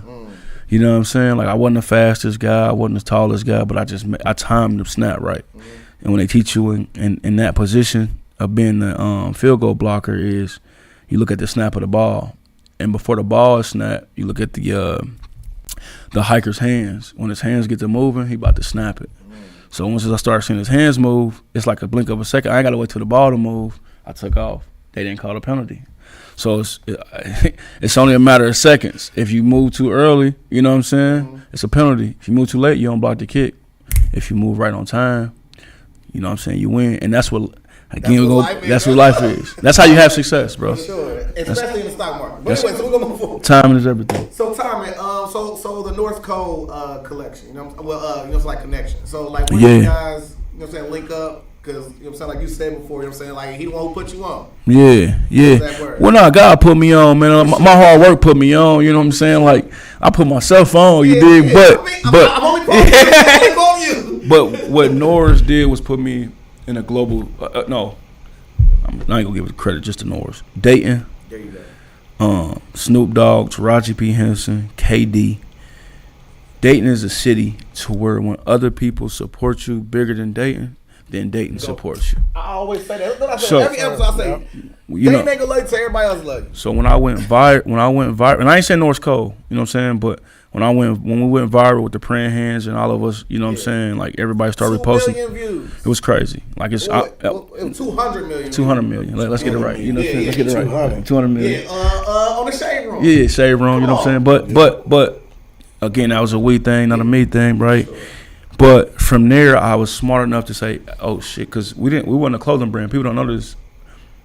It's bigger than shirts. I always say that, but we never started making clothes. There was a movement for me coming from being homeless, discovering myself, saying, "Oh, I found myself." I realized the reason why people do things in my hometown is it's not because they confident, it's because they lack self-worth. Right. So if I'm a cool dude, I did all these things, it give me I got enough status to where I can go into the hoods and talk to the OGs and the people who people are afraid of and say, you ain't really doing all what you think you're doing. You really ain't confident in yourself, homeboy. And they listen. When I got the I don't know, I would say like the backing from the streets, I started seeing real dudes who was doing some real stuff like, hey, bro, what you said, I needed that. Then I started going to prisons and whoop-de-whoop. But what happened with Norris Cole was I started motivational speaking. And I spoke to the Salvation Army, these young kids, and he had overheard. And there was a young dude who was having some trouble. And he just kind of like, I guess my words, you know what I mean, snapped him into the right place, man. And Norris Cole started this AAU team. They partnered with the Salvation Army 6th and 7th grade, and he needed jerseys. And he like, man, I like what you're doing. I like what you know, your perspective. And he was like, I'm surprised. You know, Chris Wright ain't snatched you up yet, because Chris Wright was like my fam. Like Greg Moore was my best friend, and one of my best friends, and Chris Wright was their cousin. But Chris was going through his go-through. Yeah. You know what I'm saying? What people didn't know. And I'm not one who to never ask or go off nobody's coattail, bro. I'm not. I don't want nothing you got, bro. I'd rather just love you for who you is. And he like, man, I want to put some bread into you. And I'm like, what you thinking about? And he was like, I want you to create a jersey. And I'm like, dang, like this a little bit out my lane. So what I did, I said, hold off. I didn't even take the bag first. I said, let me work on something. And God, what he did was in the midst of that, Belmont, you know what I'm saying, some on a smaller scale, Belmont, Coach Arthur, shout out to Coach Arthur, was like, hey, why don't you do ours first? Right, okay. And I made them, and it was a success, and they was swaggy, and all the kids from Dayton Public like, oh, we won't. It was the first time that a clothing brand in Dayton Public Schools was able to replace the Nike check with the B logo. And that's how it happened, man. And we got to rolling, we got to talking. And I found out Norris Cole was a lot like me. You know what I'm saying? A guy who believed in God, a guy who was very disciplined, wasn't the tallest, wasn't the fastest, wasn't the best athlete in his class, but had a lot of discipline, had a lot of focus, and knew where he wanted to go in life. And energy attracts energy, bro. You are who you know, you attract who you are. And man, it just, when he did that for me, that's when the white folks really, you know what I'm saying? like that's when that you know, that was the first time I rode like in a Maybach. He just gave me some different experiences, man. Went to his house, big boy crib, man. I ain't gonna send the location, but big boy crib, and I'm like, oh, again, showing what's possible. A guy from Dayton living like this. That's hard. Mm-hmm. He living like this, like he living like that. He who he is on social media, he is in real life. Yeah. You know what I mean? And I took that as inspiration and challenge for myself to say, Keith, you gonna live like this one day, because if I can attract him, I can attract the Jeezys, the Jay-Z's of the world. It's just a matter of time, bro. But that's what he did for me. So shout out to Norris Cole. I love you, brother. I appreciate you, and I wish you much more success. Shout out Norris, man, for sure. Come on the show, man. You got to, bro. You got to. Come on the show. So, you spoke about homelessness. Man, it's a real deal, bro. When was the first realization that, you feel me, like it was like? It's a real deal, bro. It's a real deal, bro. And you could be homeless living with your granny, living with your mama now, but then it's another level of homeless living in your car. Then it's the homeless like living under the bridge. But it all stems from one thing, and it comes from lack of self-worth, not being honest with yourself, illusion. Homeless is an illusion. What you find out about a lot of people who was homeless, they was once great people. Like a lot of doctors and lawyers, and it's people who really been. Everybody who's homeless ain't just motherfucking crackheads, and you know, it's people. Win big, lose big. That's what happened to me. Like I didn't make it in sports, and for me, it's like that's when What 50 say in high school? You was the man, homie. What the fuck happened to you? Wow. And words is powerful. And that line stuck in my head so much. I'm like, I can't go back to Dayton, and I didn't make it to the league. I was supposed to be the one, and God like. In the book. I come up from the fall, right? I come from the fall. I can always go back home, and that's what I tell everybody. I don't care how old you are. Don't be ashamed to start over. The reason why most people can't grow is because they too focused on the energy from the past. You got to focus on the energy to your future. You see what I'm saying? You so focused on what you should have been or what your past traumas that you can't move forward, homeboy. Yeah. And so I'm like, man, I'm this, I'm that. I'm like, I ain't going back home saying my granny. I'm that dude. What people gonna say? And that's when God was like, boy, praise you, my image, my life. What you crying for? Quit worrying about everybody else and just be you. It stuck to me, bro. I don't know how it stuck, but like I didn't write it out. And this is how you know what your gift is. When you apply it by yourself, like energy is information. Don't tell everybody that. So when God gives you something, you usually speak it through a form of energy. It ain't like through words, it's like through some signs. And your job is to be still and quiet enough to hear so you can decode that information. This is what that's why you gotta protect your energy. So like I always pray before I go in rooms, even before I came in here, I always confirm. I sent you because I gotta when my energy tell me to do something, it's kept me alive, bro. I done been in places and as soon as I left, it got shot up. Like, whoa. There's been girls who I've been with, I found out she didn't have herpes. No, because people don't understand it. Herpes is only a disease that can be cured. People don't understand it. AIDS can be cured. Like I don't want people to think that I'm talking about nobody. Right. But we gotta go deep to go to that. But anyway, I'm like, why God keeps saving me? Like, keep on listening to your energy. Anytime you don't listen to that energy, that information I give you, you fuck up, kid. Yeah. I just lost money last night playing poker. God told me like, bro, go in here, do what you're supposed to do. Don't play this poker. He like, I don't need you. Gambling ain't a sin in the sense it's the greed. Yeah. It's the greed in the gambling. Like I'm up 500. I'm trying to get to 1,000. Right. That's the unalignment. But anyway, what happened to me was, hold on, I want to get to this too. Anybody that's going through they go through, do not let the outside world make you feel less than. Everybody goes through something. Yes. So if you 40, you get out of prison, or you 25 and you didn't make it to the league and you need to go back and lay on that couch for a minute, it's cool. But just don't use that couch as a crutch. Use that couch for time to create your life, bro. And that's what happened to me. Homelessness gave me a time to get away from the world.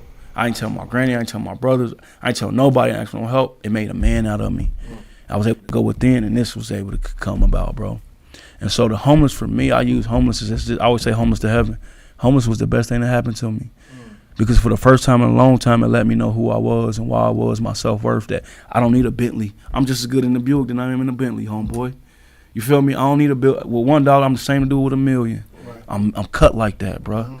So I ain't got to act like I'm somebody. I ain't no killer, so I ain't going to act like one. I ain't no street dude, so I ain't going to act. I'm Keith Kemp, bro, a kid from Dayton, from a kid to a king, and I'm a godchild. I'm a great, and I'm able to embrace that. So when you come in my energy and my space, you got to respect that, homeboy. I don't care if you kill 10 people, if you ain't smash or great. You're going to respect his presence, and if you don't, either I'm going to alleviate myself or and God going to push you out.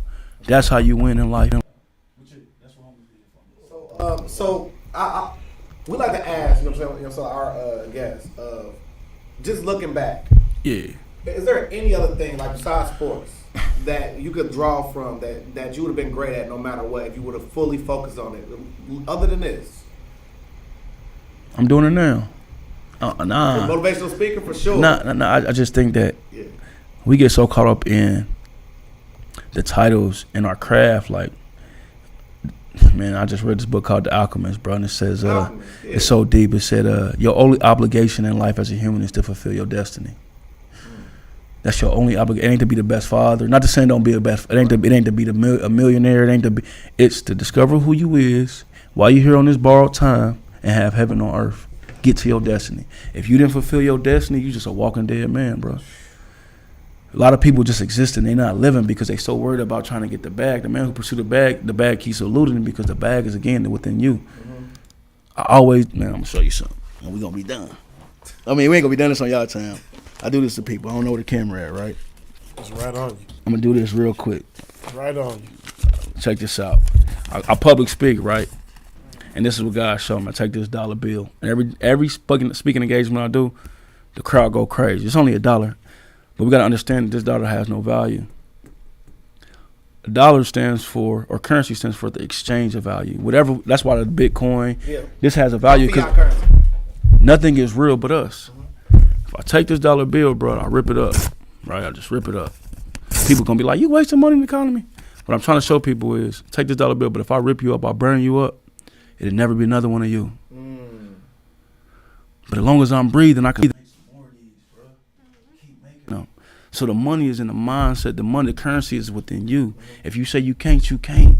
If you say you can, you can.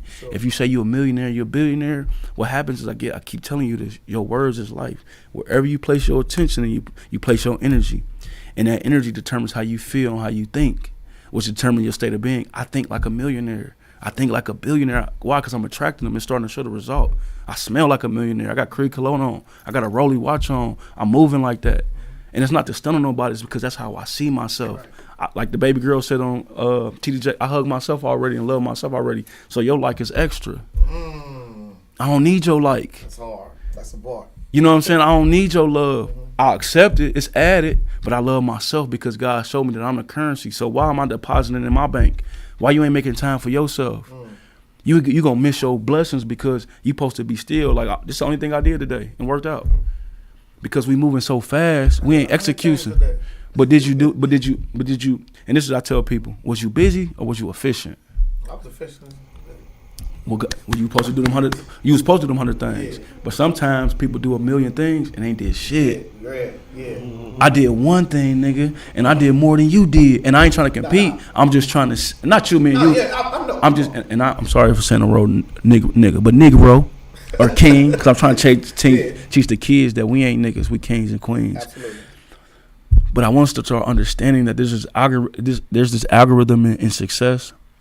And the secret to winning is learning how to lose and decipher. I embrace losing because I learn from it. So, like, I'm a straight nerd, right? So, one of Albert Einstein's quotes is, he says that basically, like, the law of frequency. Like, you literally said the same thing like a genius done said. So, I mean, we geniuses. Yeah, right. And he literally said that if you match any algorithm or frequency, you will get that desired outcome. You got to. Albert Einstein said that. You know why? Because the law cannot become a liar. That's why they make law. The law can't lie. God is the law. So if God said, listen, I created you in my image and my likeness, and I made you, and I'm in the heavens. I live in this castle. I'm wealthy and I live in abundance. If God say that, his name too big. You got to make him out a liar. Like, God, you said, that's why he wants you to know the word. Like, hey, God, you said if I seek you first, anything that I desire, I'm supposed to have. Right. Where's that? But you got to use his words not against him, but you got to line his words with him, because he like, one thing he ain't gonna do is he ain't gonna mess up his name, but he ain't gonna let you mess his name up either. Right. It's like if I have a son and I'm a millionaire, the hardest thing for millionaires and known people is to upkeep that name. Yep. That's why, like, son, don't go to every party. You can't hang out with these people. It ain't the shit on you. It's that we don't do that. Our name too important, bro. Once Will Smith, you smack a nigga one time, now you done ruined your name for the next 10 years. So we trying to teach ourselves, like, you my friend, dude. I just had this situation with my good friend. He's posting negative on my, he posted something in a negative content. And I'm only speaking true stories here because he's speaking facts. But I said, instead of y'all spending that $7 to $10 on the lotto every day, invest $7 to $10 into stocks and bonds. Absolutely. Because you still, at the end of the day, you're not learning. Like, even if you lose, and he said, don't have these people losing their money. You don't lose in stocks. But even if you lose money, the things you gain is what? Relationships. Most people who play the stocks are golfers and lawyers. And you run a different environment. You learn about your economy and your market, because when you invest into business, it's teaching you what's happening next, trends. Right. You learn how many people is in the world. Like, there's so many underlying wins in investing than gambling, dude, that at the end of the day, you don't come from nothing anyway. Right. So if you lose in the stock, you just back to where you started. Absolutely. But if you just, but the lessons you learn, you grow. But in gambling or playing the lotto, you don't learn anything. And whatever a person is, like, God is so deep. I ain't want to get to it, bro. We got so much. We talk outside of here, man, and we talk about it. But man, the reason why I'm so serious about our words, I said, man, you know, that I had to tell him. I said, but I got to cut you off I had to delete his message, and I told him, like, you know, please, I don't need you on my platform no more, bro. I said, because, and I posted about him. I said, because your words could have stopped somebody from investing, and that's the one thing they could have needed. You was speaking lack on my page. I ain't promoting nothing lack. Right. So if you come in with that type of energy, you could be my mama, you could be my brother. I'm cutting you off because life is that serious for me. Right. That's that serious. My time, my time, like energy and time is so expensive. You can't afford. It's too fucking expensive. But why you playing with it? And we ain't taking life serious enough. So when you see somebody winning, you jealous of him because you was playing with your time. You ain't seen what he was doing in the dark to have that light. While you was asleep, he was in the mug reading books and working. You don't know what that man went through. Quit hating on somebody and ask for some healing and ask how he got there. We got too much ego, and ego stands for edging greatness out or edging God out. Put that ego aside, bro, and go get some help. Let's quit before I get serious. So like some of the good things like you did also was, you know what I'm saying, like after you started the clothing brand, I mean, you started this 10% for single parents going to college. Yeah. Why was that important? Because that was who I was. You know what I'm saying? That's where I come from. And I realized that first 10% ain't mine. I gotta give it to something, but I gotta give it to something that I believe in. Because if you don't believe in it, it ain't real. I'm just faking it till I make it instead of being. I'm the exact thing that I try not to be. So if I say it, I gotta do it. I can't tell you, hey bro, I'm gonna help you and I don't help you. It don't always be a monetary gain. Right. It may be in some open up a door for you, but my goal is to show you enough light and open up that door so you can go through it. That's what I'm put here for. I know what I'm put here for. So if I open up the door and I go through it, but nobody else go through it, I ain't did my destiny. I ain't do my job. God, like you posted beam, you posted swag. Yeah, I wear my shades in the dark because I'm beaming, homie. Yeah, you know what I'm saying. I feel like that. I'm cut like that, and I ain't trying to be arrogant. It just I know my purpose. Wait a minute, like you Leo too? Nah, I'm a Sagittarius. But we fire all my brothers is Leos. Oh yeah. So y'all carry that. We carry that. You know what I'm saying? Like I'm half man, half animal, and y'all the lion. You dig? And we can get into that, but like me and my brother deep like that. Yeah. But we ain't good together. Cause we both need the light. Leos need the light. Saggies need the light. We light oriented. Everybody. That's a bar. The Leos are lying. We don't need. Oh, I should start spitting something for real. That boy got skills. You already know, baby. I'm gonna pay them bills. The shit we do is not. But anyway, what I learned is we attract the light. We attract the light. So because we attract the light, we don't we have to learn how to manage it. Like we both attract light, but too light together sometimes can be too bright for us. So like all my brothers we class, we love each other, but I've noticed that he had to have his area, I have to have mine. But there's certain groups who don't have the light. They have a gift, but they need that light beamed on them. Right. So they come to me, and I got to recognize what my lane is to them. Like, oh, he got a gift, but he just don't know how to market it correctly. Let me help him. Right. Leo's is the same way, but Leo's is, y'all gift is, y'all throw the lob very, very well. Y'all great lob throwers where y'all can have a million dreams, but y'all ain't gonna jump off the porch first. Somebody gonna keep telling y'all and setting y'all up, and then once y'all do it, it's like Nipsey Hussle. He a Leo. But he went through so much stuff. People don't understand this, but Nip was around a lot of people before he became Nip. That's why he waited so late to get into his career. He had been rapping, but he had to go through this process because the Leos got to know why behind everything. Y'all really got to know like the next to the next to the next. We're Saggies. We operate off of vibes and we head first, and that's the difference between the cities. The only difference between the Leo and the Sag is we head first. Y'all more calculated. Conscious and watching what's going on. Yeah.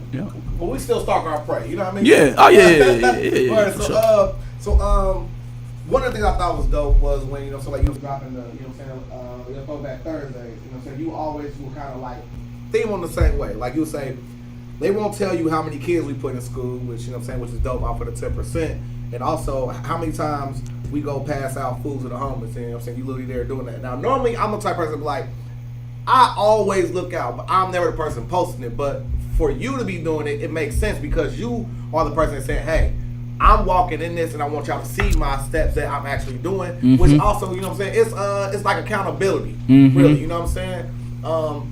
What are something else like you did like behind the scenes that people really don't know about? Great question. I'm gonna say the donation net quote. He said, "You can have it all. It's all about your reason." You know what I'm saying? And the reason so I'm telling you, the reason why I promote publicly, because so many people try to act like they live in the background so much, and my job is to again open up that door and shed light. So whether I get 1 like or 1,000,000 likes, I ain't doing it for the fame, the fortune, the dollars. I'm doing it specifically because this is my calling. Right. You know what I mean? But a lot of things that I do behind the thing is like people message me in my DMs all the time, or it just happened to me. Shorty Ashley Bass, she about to do this this Black History like event, and she called me to do the shirts for them. But at the same time, I just gave her some game to get them for a lot less.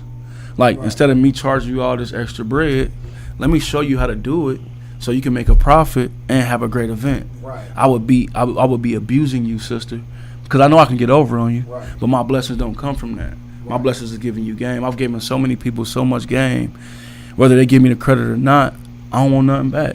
When I give. I'm talking about countless people. Like, man, I've had just a situation I told you about Chris. You know what I'm saying? Yeah. Another situation when my dude said I'm struggling with life. I said replace your struggle with afraid. No, you afraid of life. Go attack it, bro. You know, just donating to giving stuff for people, like going to speak to the kids for. I don't charge no schools to speak. My speaking fee is $1,500 to speak. Just simple stuff, bro. Like, you know, if somebody asks me a podcast and ain't, you know what I mean, he ain't got no platform like I got, I still go. Right. Not saying you, but I'm just saying like it could be somebody just starting. I'm gonna go give him some time, bro. So I give a lot of time and a lot of game, and you know, cause I realize this, man, and it's no shot to nobody else, but I don't want to be 50 still doing this or 45 doing this. Like, this is something that I did in my life, but I have other things, other places to be. I want to do this for my season. That's a bar. I got some place to be. You know what I'm saying? Like I know I got. You got it, man. You know what I mean? I'm multitasking. You know what I'm saying? So like the clothes is one avenue, but there's so many different layers to me. Like, and I realized that we really ain't got no OGs no more.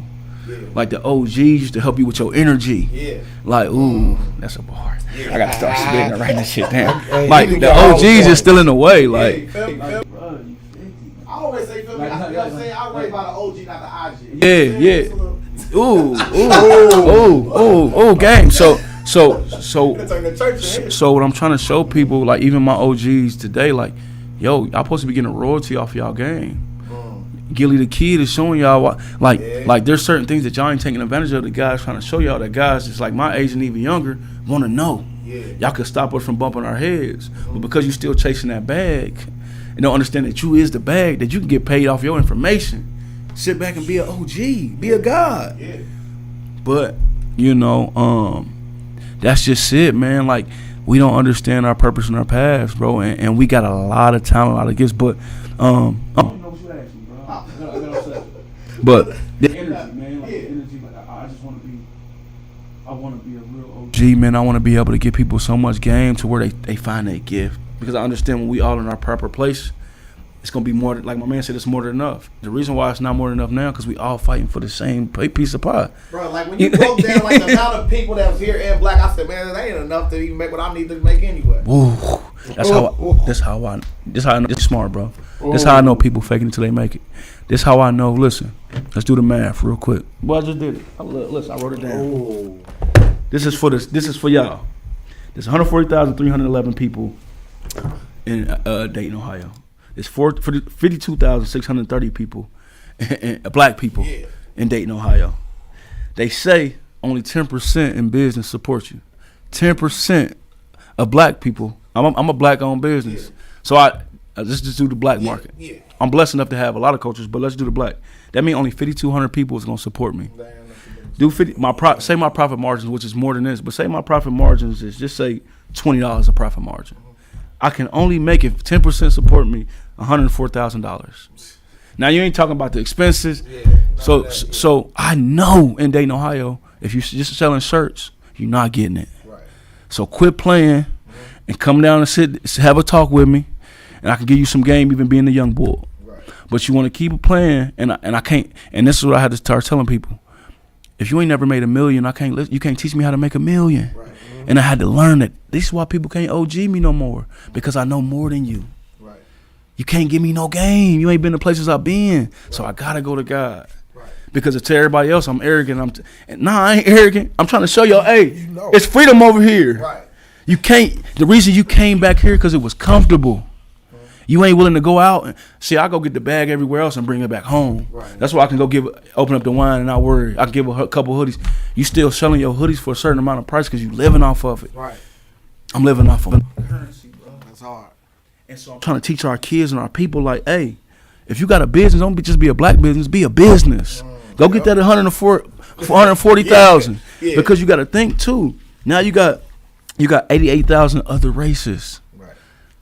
So even the white market, if they just got white people, they gonna beat you. Yeah. They don't need us. We need them. Right. Because we ain't working together because all 52,000 got to support us to really make it. Yeah. And I know 52,000 ain't supporting us. They ain't. So quit playing with me. But I don't get mad. I'm hurt because, hey, old head, I can really help you, bruh. And you really you still trying to compete with me. I can really help you. And look, man. You know what I'm saying? One But yeah. valuable lesson I learned from my best friend Brittany. You know what I'm saying? Man, always keeps a female energy around. I don't care what they say. You feel me? Keeps female energy around. And what she told me was, you can drive down any major street and you will see a BP across the street from Shell, and they ain't outside the middle of the street fighting and dragging and banging out. You can coexist in this world doing the same exact thing right across the street from each other. And you know what it is too? They probably meet and talk about how ways we gon'. Hey, when you put your prices up like this, put yours on this one, so they can go. This your month. Yeah. They talking amongst each other. See, the challenge with us is our own people is that we don't realize that we wasn't slaves first. We was really Moors and kings, bruh. Sure, we was creators first. We come from God. We aboriginals. Everything comes from us. Absolutely. So it's so crazy, man. Is that like it's so easy to get wealthy. It's very easy to get wealthy. It's interdependence. I have to find something that I'm good at and have to find something that you're good at, and we have to come together. Right. Me and you can't do the same thing, or we're going to be competing naturally. Right. But at the same time, there's a season for your reason, which means you shouldn't be a certain age still being hands-on with certain shit. You shouldn't be a certain age just talking. It have to be, like when I'm 18, I'm dreaming. Yeah. It has to come to a place to where your dreams have to become a reality. Then your first dream should be dead, and you like making clothes. This dream is over. I've already done this. Right. I'm not dreaming this no more. I'm executing it. My next dream, I just got into real estate. I'm about to buy the land though, because I realized my goal is to get not even son you like, hey, you need somewhere to stay? Hey, bro, you can live in there till a year because my job is to help creators create. Our problem is we have so many expenses as creators that we can't take care of our responsibilities and create at the same time. You need all your energy to put your dream into. So if I can buy up the land, we can build on the land, and I don't need rent. I own it. Hey, bro, just make sure when you get something, you get it. But I own it, everything. Creator, you're a young bull. Not only I'm gonna give you some game, but go live there, bro. Get away from all that drama. Put you in a place of peace. You got a whole year to do what you do. What you think that young buck gonna do, man? I'm indebted. But I'm learning what the OGs didn't do was. And now what's happening is saying, instead of saying this, hey, I didn't do what I was OG supposed to do. It ain't too late to become an OG though. You know what, bro? You got this, young buck. Let me help you generate $1 billion because you got way more energy than me. Pay me a little $100,000 a year, what I'm making. You only making 140 at the most 140,000. I know what you're making, homeboy. Right. So quit telling people you're not making no millions in Dayton. I already did the math. Just how you do the research. I know you ain't made $1 million. Right. I know that. So it's a facade, and it's okay to start telling the truth today. This building got an expense on it. This overhead, this stuff costs. Yeah. So you sound smart to somebody dumb, and I also know this, bro. And it's just so real. I can look you in your eyes and tell you ain't wealthy, because wealth is not a dollar amount. Right. True wealth is being able to relinquish whatever you have and still feel wealthy. Yeah. I can be amongst anybody and my energy don't change. Just because you hated on me, some dude, they called me the other day and said, hey, my man called me and said, hey, man, a dude, whoop-de-boop, says he think you're an Illuminati and you gay. What? What? You see your energy you just gave? I didn't even give it the energy. You know why? Because it's that energy, that frequency is so. I said, bro, next time. Illuminati. Don't they even call your phone and say that to you? But my man. No, I'm not talking to you. I'm saying the person telling you that. He didn't realize where I was at. Because he's creme de la creme, goddamn. No, I'm saying Who will feel comfortable saying that to somebody I'm cool with? If that person That's what I'm saying. That's hate. Ain't nobody It ain't even that. Let's focus on the deeper issue. Cause he love me, he cool with me. He bust dude in his chops. Okay. But what I'm saying is you lost your blessing. You dumb down to that low frequency. Yeah. We here, guys. Brother, you know how many your woman probably in my DM. Not you, I'm just saying like man, I'll beat you up and take your bitch for real. I just have a certain selective woman that I want and I don't see it. So I ain't out here playing. Right. Yeah, and I wear my clothes a little swaggy and you know, metrosexual, but boy, if you know, you know. And we're gonna keep it like that. But the point is this, when you operate off a certain frequency level and you tap into the greatness in your godness, I don't even feel it. Right. I laughed at it like, hey man, pray for him. And next time give him some game and get out that whip. Because what it didn't hurt me, it took your energy elsewhere. And as my friend, I need you to be here. So when I'm here, you can understand me. Again, energy speaks a certain language. And most don't good energy and wealthy energy speaks a certain language, and most don't understand it. So when you're speaking to somebody, you talk about your dreams and wealth, it's like you're speaking in a whole nother language.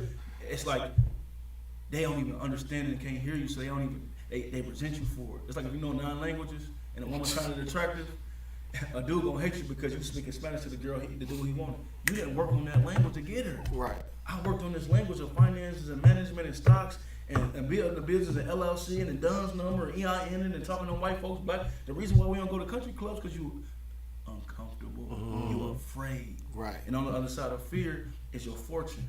It's your future, homeboy. I tapped in. I don't want to know where no man has went before, so I ain't afraid. So when you see me with your scary ass, you gonna create this narrative of, oh, he gay. Nah, you afraid of my presence. So when I walk in the room like Dame says, when a boss walk in the room, all the women see the boss. Because we do what most women want. I mean, the men move based off women. Women can smell this cologne. Yeah. They can see your watch. They recognize. So all I'm saying to us is, I see you still doing this. I see you still doing that. That's not attractive to me. I'm here. I can't listen. But when something's attractive to my energy, I stop, pay attention. Your humbleness, bro. Your genuineness attracted me. It wasn't that you promised no bag, or I'm like, I don't need no promotion. Right. I'm nigga. Right. Let's keep it real. I'm gonna say what it is. I'm gonna talk right now. You supposed to. This is the Legend Real Podcast. You are a legend on here. This is what we talk your shit. It is here. Exactly. In the Midwest, I'm gonna say this. They got the best quality. I ain't saying numbers. I got the best quality in the world. Not in the Midwest for sure. Cool Kyle on stage. Shout out to my man Cool Kyle. Nobody got the most potent and quality one.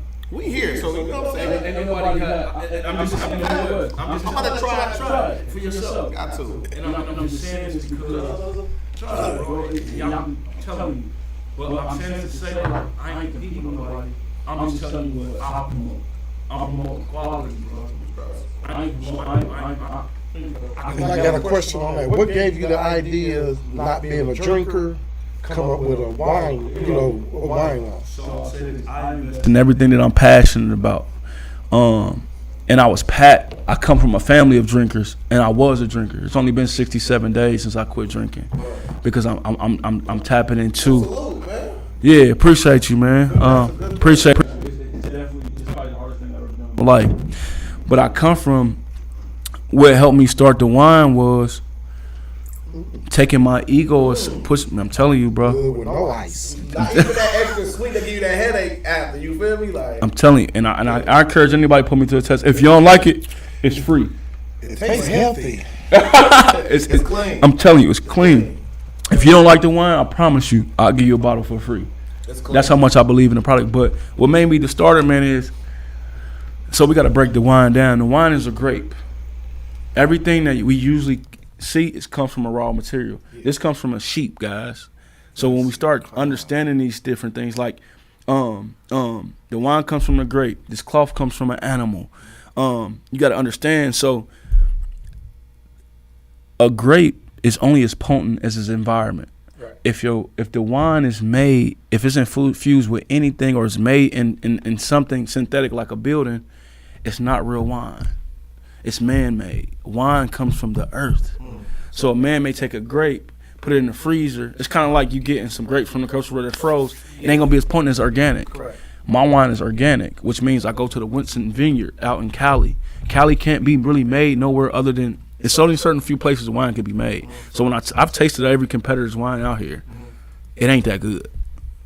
I'm just being honest, and I'm not saying it to knock on them. It's our people got to know what they're drinking. Right. We keep supporting them because he was smart enough, but he ain't giving y'all something they ain't giving y'all something that's the best for y'all body.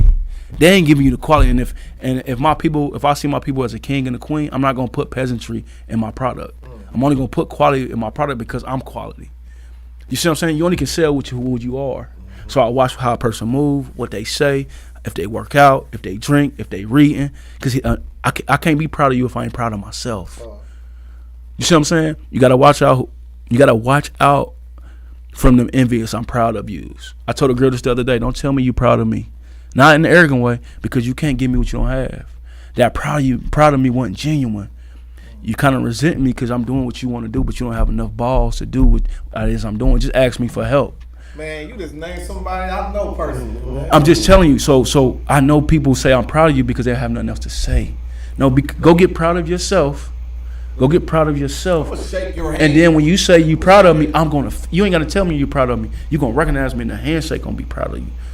It's a language that you ain't got to speak. I ain't got to tell you I don't tell people I'm proud of them. I show up. This is my version of saying I'm proud of you, bro. Dang, man. You see what I'm saying? But I'm so deep. I'm so deep. Sometimes I'm speaking such a language that people don't understand that they create a narrative or another language for me. A lot of people don't know me. I'm misunderstood. Like I posted the other day, I said they misunderstand me, but they applaud me when the plan worked out as planned. They don't even know what I'm doing, so they trying to beat me to the what he about to do next. They don't know, because when I drop, it's already done. It's like a stop. By the time you hear about it, it's too late. And so what I'm trying to tell my people is, don't get caught up on every post you see on Instagram, Facebook. That's an illusion, guys. Use it for what it's used for. But if a guy's showing you millions or billions of dollars in this, wealthy people don't do that. Right. And it ain't a race to it. Don't judge a person's wealth based off of their outer appearance. Jay-Z got one post on Instagram. And I'm just telling you, look at God. Yeah. You don't see him, but he in everything. Mm-hmm. You don't see God. But he in you, he in me, he in man's. God is in everything. You got to start moving like that. So when I see a certain person on a certain level that's calling himself a certain thing, as soon as you said you was that certain thing,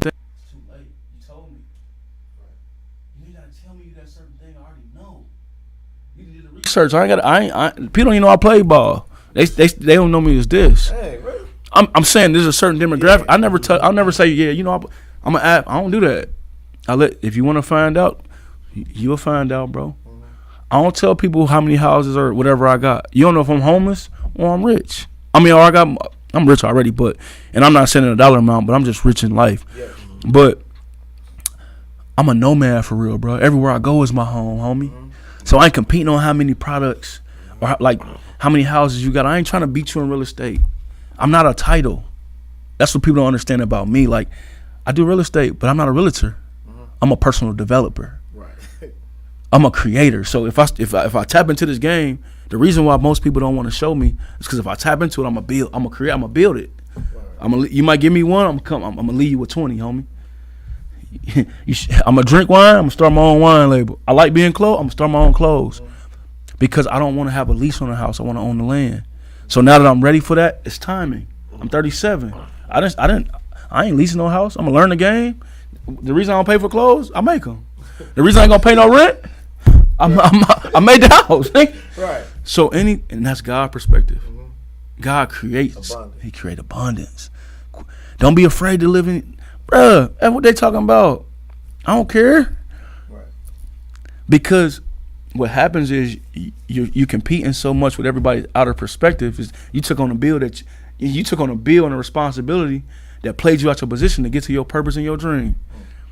You a creative and you don't want to pay bills. You just want to create and paint on shit. What you should have did is fuck that house, bought you a little studio, lived in it, and painted all over that mug and mastered your skill so that your skill could have paid for your rent.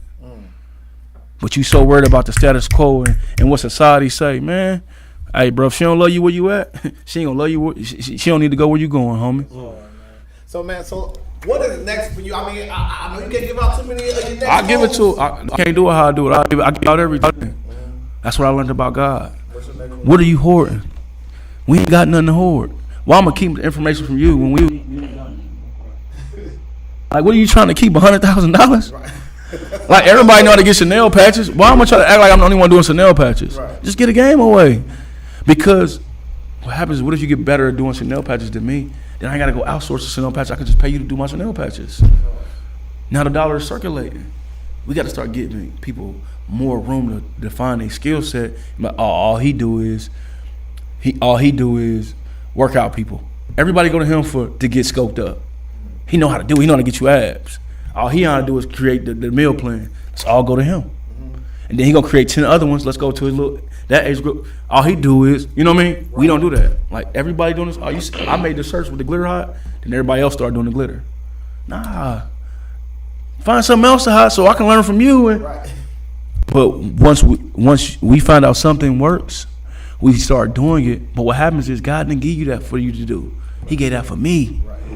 So it don't work like it worked for me, that it worked for you. So you don't understand how I can't take care of my bills, because that's not for you. Go get by yourself and listen to the truth. And God told you to make the boxes for the glitter to go in, and now I got to pay you for the boxes, homeboy. You still in the same industry. But what's next, man? Legendary moment. So, what's next for me is continue to walk in God's life, walk in God's purpose, being still, bro. Never chasing $1 again. And in the physical realm, I'm doing speaking this thing is this. I'm doing a podcast with you. I'm having multiple podcasts. I want to be behind the scenes. That's what's next. Starting to help other young guys like me, other creators get a bag. So we got to get some money, some real money. And I, through my mistakes, some things that I missed. So I may become the next millionaire, but I want to create the next billionaire here. And then fourth, I'm going to create an audio book. The book is going to be called, of course, Just a Kid from Dayton. And it's going to be a book from, people don't notice, I'm just giving this out, what I've been doing. People think I've been posting for just them alone. Them posts also been my thoughts.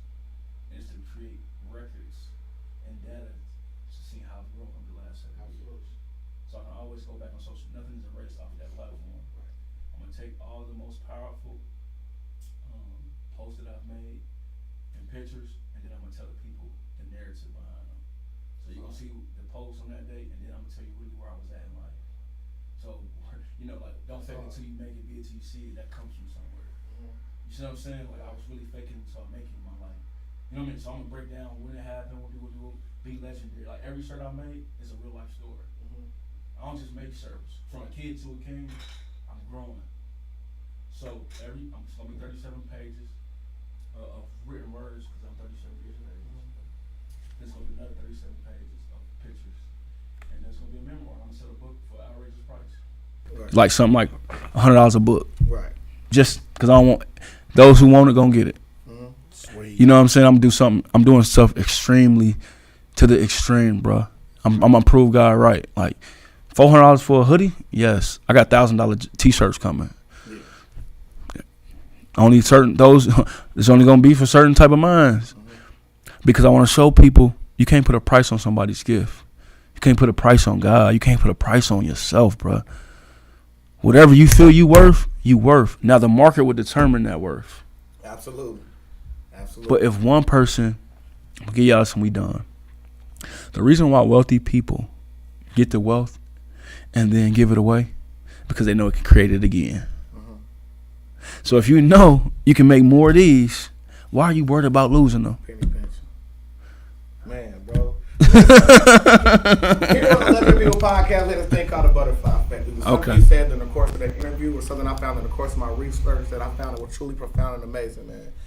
Just off top, bro. Like the way you carry yourself, bro, like I can see why people will gravitate towards you. You know what I'm saying? Like, I done ran into you a couple times. You know what I'm saying? And maybe I was just in a different area, or whatever. But you feel me? Like that day, you know what I'm saying? I caught you in your element. I'm like, bro, you feel me? You know what I'm saying? Like we gotta work. But it's really more to you, man, than what a lot of people even know. You know what I'm saying? I mean, we couldn't go over a lot of your accomplishments. I mean, you know what I'm saying? Like with the deal with Velocity Sneakers Boutique. I mean, you got your very first fashion show. I mean, all these type of things that were humble beginnings, and you always stayed true to who you are. And the fact that you grew into who you are now today is testament for all you've been through. Because for you to be a person to say, oh, I'm great, oh, I'm great, oh, I'm great, but look at my father. I'm walking in his mirror image. That shows true humbleness, because I know a lot of people who got a smaller amount of success that claim it all for themselves. You know what I'm saying? And I also want to say, I'll give you a point, because you corrected me. It's like, yeah, I'm doing all right, but what is everybody else doing? You know what I mean? And that's something for me to go back to drawing board on, and I don't really get a lot of them often. You know what I'm saying? But another thing I thought was super dope was, like besides the BET weekend with Lil Liddy, but the fact that when you got honored back at, you know what I'm saying, like you got to speak at Dunbar, you know what I mean? And like, you so cool, you was like, man, they ain't put the period on the B, but it's cool though. You know what I mean? It's like you still wearing who you are, you walking in your purpose, and that type of energy needs people to gravitate towards. Because like a lot of people, like what they say, that to be the people champ, you gotta be able to go where the people can't be. You know what I mean? You are exactly that, man. You know what I'm saying? And I want you to continue to keep doing that. And then especially like the behind the scenes stuff like you're doing. Keep doing that, because I know it get discouraged. It's a real thankless job doing stuff for people in Dayton. I know that personally. You know what I mean? You know, and I'll say this, like, I appreciate you so much, bro, for your due diligence. You know, I think the true honor of a man, is one who's willing to work without applause. You know what I'm saying? Like, so, you know, you gotta think, like, we in Dayton again. So if you're doing something in Dayton, you're only doing something only 58,000 people can applaud you for. So what is your standards of greatness? You see what I'm saying? So like, greatness ain't doing things, like Kobe said, the greatness ain't doing something once. It's being able to maintain it and doing it over and over again. Each level you go to, that's why I love Kobe. Like, you know, Kobe's mentality, you know what I mean? And so for me I ain't tired of Dayton. It's just that, like, eventually, like, they ain't gonna, you know, Dayton's gonna lose me. I told my brother this. I said, Dayton ain't gonna appreciate me until I leave. You know what I'm saying? Because Dayton ain't never seen nobody like me. I'm gonna just be real. Like, this is the first time. It even kind of make me feel uncomfortable saying this, but God told me to start stepping into my greatness. I used to feel bad about posting my wins because so many people was feeling like I was shitting on them. And I'm like, damn, you know what? I'm going to say this. We ain't got to wait to die to go to heaven, guys. God said you're supposed to have heaven on earth. You know what I'm saying? And what's happening is because I'm operating in my place, and I'm operating like, I'm telling people, and they don't believe me. My platform is big enough for everybody to win. I have the only platform. Be yourself. Nobody is promoting being themselves and becoming the best version of themselves. Nobody has ever. You've never met a brand or a movement that is basically putting into you. This is the only brand, I'm gonna just say here in the Midwest, that's promoting you becoming a better person. And that's why I say the reason I'm gonna have so much wealth is because I understand this wealth isn't for me to gloat, to show my power. I have the power to relinquish the power. Most people can't do that. They get the power and start grabbing their nuts because why? They ain't never been a dude. I've been a dude since I had sports first. I've been playing in front of 58,000. I had some money. I've lost the money. So me understanding that, like, I had a Jeep, beautiful Jeep, lost everything, bro. But my countenance didn't change because the material didn't make the man. No man can take what I have because no man gave it to me. God gave it to me. So I ain't gonna I ain't gonna ride your coattail. I'm gonna show you your truth and tell you when you wrong. Like, you ain't doing nothing. You've been doing them same posts for 2 or 3 years. You still making stuff out your trunk. There's no evolution. But nobody want to hear that from me, so they think I'm shitting on them or I'm playing them. No, I want you to get in a position to be better, to have some power, to relinquish it. You're not helping nobody. You ain't giving nothing to nobody. You the only one winning. And a God creates other gods. Bosses put other people in position to make them bosses. Sure. And if you're not doing that, you're not impressing me. You can keep talking how you talking. You can keep living how you living. And if you're okay with that, that's cool. If that's working for you, that's cool. But if you want to grow, like he say, come over here to death row. I'm ready for that. I'm ready to build other winners and leaders, bro. Yeah. And I ain't in the way, bro. Yeah. And you know what I'm saying? Like that really plays to your real true character, you know what I'm saying? When you coming from the background of, you know what I'm saying, with 11 siblings, and then football, and then I mean, honestly, it all glove and hand fit. Like when you ask them, like, what was your favorite part about this? Feel me, it was family. What was your favorite part about this? It was the team. It was the fact everybody's winning. So, man, I don't care what they say about the cockiness, bro. Your heart pure, man. You feel me, bro? Thank you for coming to Legendary People Podcast, man, for sure, man. Man, I love y'all, man. I want to say something. It wasn't cockiness. It was like he's saying, he's God-given. So, yeah. Because walking in God's purpose. Like, we just meeting today. I've been knowing about him. Yeah. We never knew each other when we met. And, you know, even before the interview, I'm like, that's a man of true humility. Yeah. And then his interview come out like this. Yeah. So, but I seen that. You feel me? So, before we leave, you're going to definitely need a part two. I think this, before we leave, though, I want us to not confuse cockiness, like you said, with confidence. But I'm just talking to the people out there, wherever I'm at, right? We walk and I watch every day. Every day I get out, step outside, especially in Dayton. My dude always say, don't look down, look around. I'm going to say, don't look down, look up. Look up to God so you can understand who He is. When I'm looking at you, the first thing I look for when I walk in the room is who look at me in my eyes. Because I'm looking straight with my chest poked out. So, poke your chest out, nigga. You the best out, nigga. Yeah. That's my boy Nip. Like, Uncle Sam said, and what he's saying is, you only going to get what you want. My mom used to say, just for the job you want, not the job you have. If you've been getting, I got to say this, I'm done. I promise I'm done. I promise I'm done, right?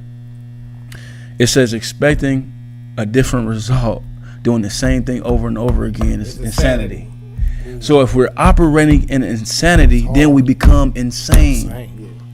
And a lot of people are very, very depressed because they're operating in a place of repetition of lack and not repetition of growth. If you do something over and over again, you get great. So I'm going to over speak with confidence. I'm going to over walk in wealth. I'm going to talk about millions and billions. Why?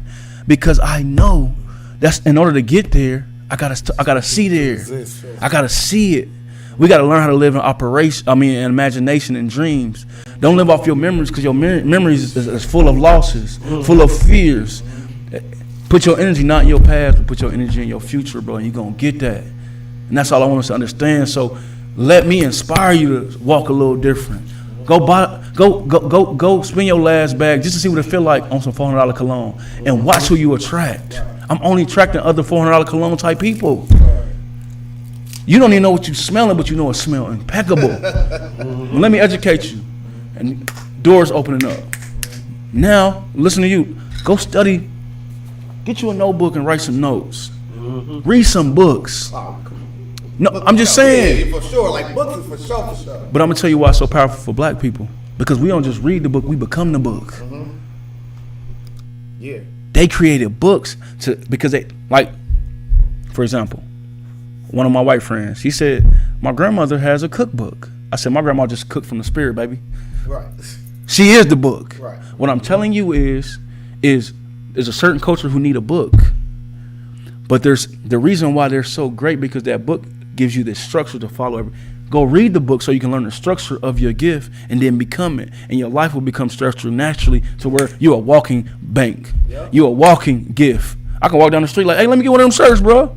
Happened to me. I made $400 yesterday just being in the right place. Well, speaking of which, here you go.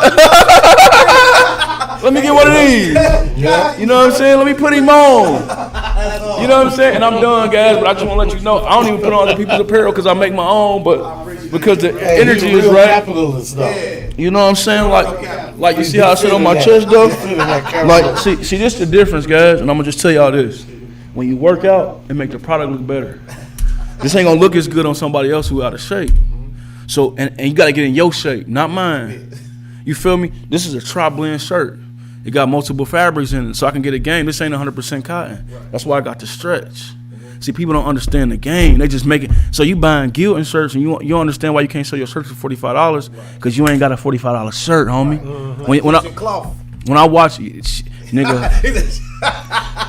But you know, it's stuff like that. The reason why people should want to get to know who I am is because I'm gonna tell you the why behind what you're doing. Because if you don't know why you doing what you're doing, you're gonna bump your head. And a lot of times, because we don't know the reason why, we just following the wrong people. And in the black community, we end up dead because we don't know why we doing what we doing. But if we discover our why, like, hold on, that ain't me. This game right here for killers and goddamn, you gotta be vicious. I understand the why. You know what I mean? I ain't vicious. My why is to change lives into love. Let me go to where they loving and changing lives. So some people just vicious and they cut like that. That's for them, homeboy. You see what I'm saying? Some people, have you ever seen a person, he could just always win. Like he gamble, he cut like that. That's in him. And I just want to take those same characteristics and that same ability and put it for something positive and show our next generation, our people that, hey, you know what's swaggier over here? It's a lot more easier. It's hard. It's harder at first because you got to, but you know you can pass this. I can pass this stuff down. What they doing over there, you can't pass it down, homeboy. And we ain't doing it for now. We're doing it for forever. We don't want to pass down. I promise I'm done. This is my last one. Don't pass down poverty, pass down property. We passing down poverty to our kids. They're faking it till I make it the illusion. Now let's own this is intellectual property. Your mind, your gifts is intellectual property. The houses, the land is it's physical property. Don't pass down poverty, pass down intellectual properties. And you'll never have to worry about anything in the rest of your life. That's hard, man. So, man, thank you for coming on here, man. We got before we get up out of here. Number one, make sure you got holler at Cheeks for breakfast, Agnes on Natural Grill for lunch. Whoever injured in a accident, please contact Attorney Michael Wright. QR Wine, if you feeling fine. Shout out to QR Wine too. Hey, shout out to my man too. Twan, listen, I said big dream. I support, like, because there's so many different narratives. We're gonna say this right now. I ain't speaking on against nobody when I say my stuff the best. Just because I believe in mine, don't mean I ain't hating on yours. You see what I'm saying? Yeah, look. Now I know him, great brother. I'm just saying, let's raise the bar. You see what I'm saying? That's a bar. That's what he's about. Let's raise the bar. That's it. Bro, you been spitting bars this whole time. Come on with baby Amazon. Shopair.com, like the baby Amazon. Everything's free from the store to your door in 4 business days. Make sure you guys checking me out this Sunday on my Dash Resource channel where I'm teaching you some easy ways of making money in the stock market. But I also did crypto last week and I also did digital real estate, man. So I showed you how to get started with that. Everything free. My book is free. That's intellectual property because you know you get paid off a free book, did you? That way. For sure, man. Thank you, man. Legendary People Podcast, Legendary People, Legendary Stories. Live for y'all, man.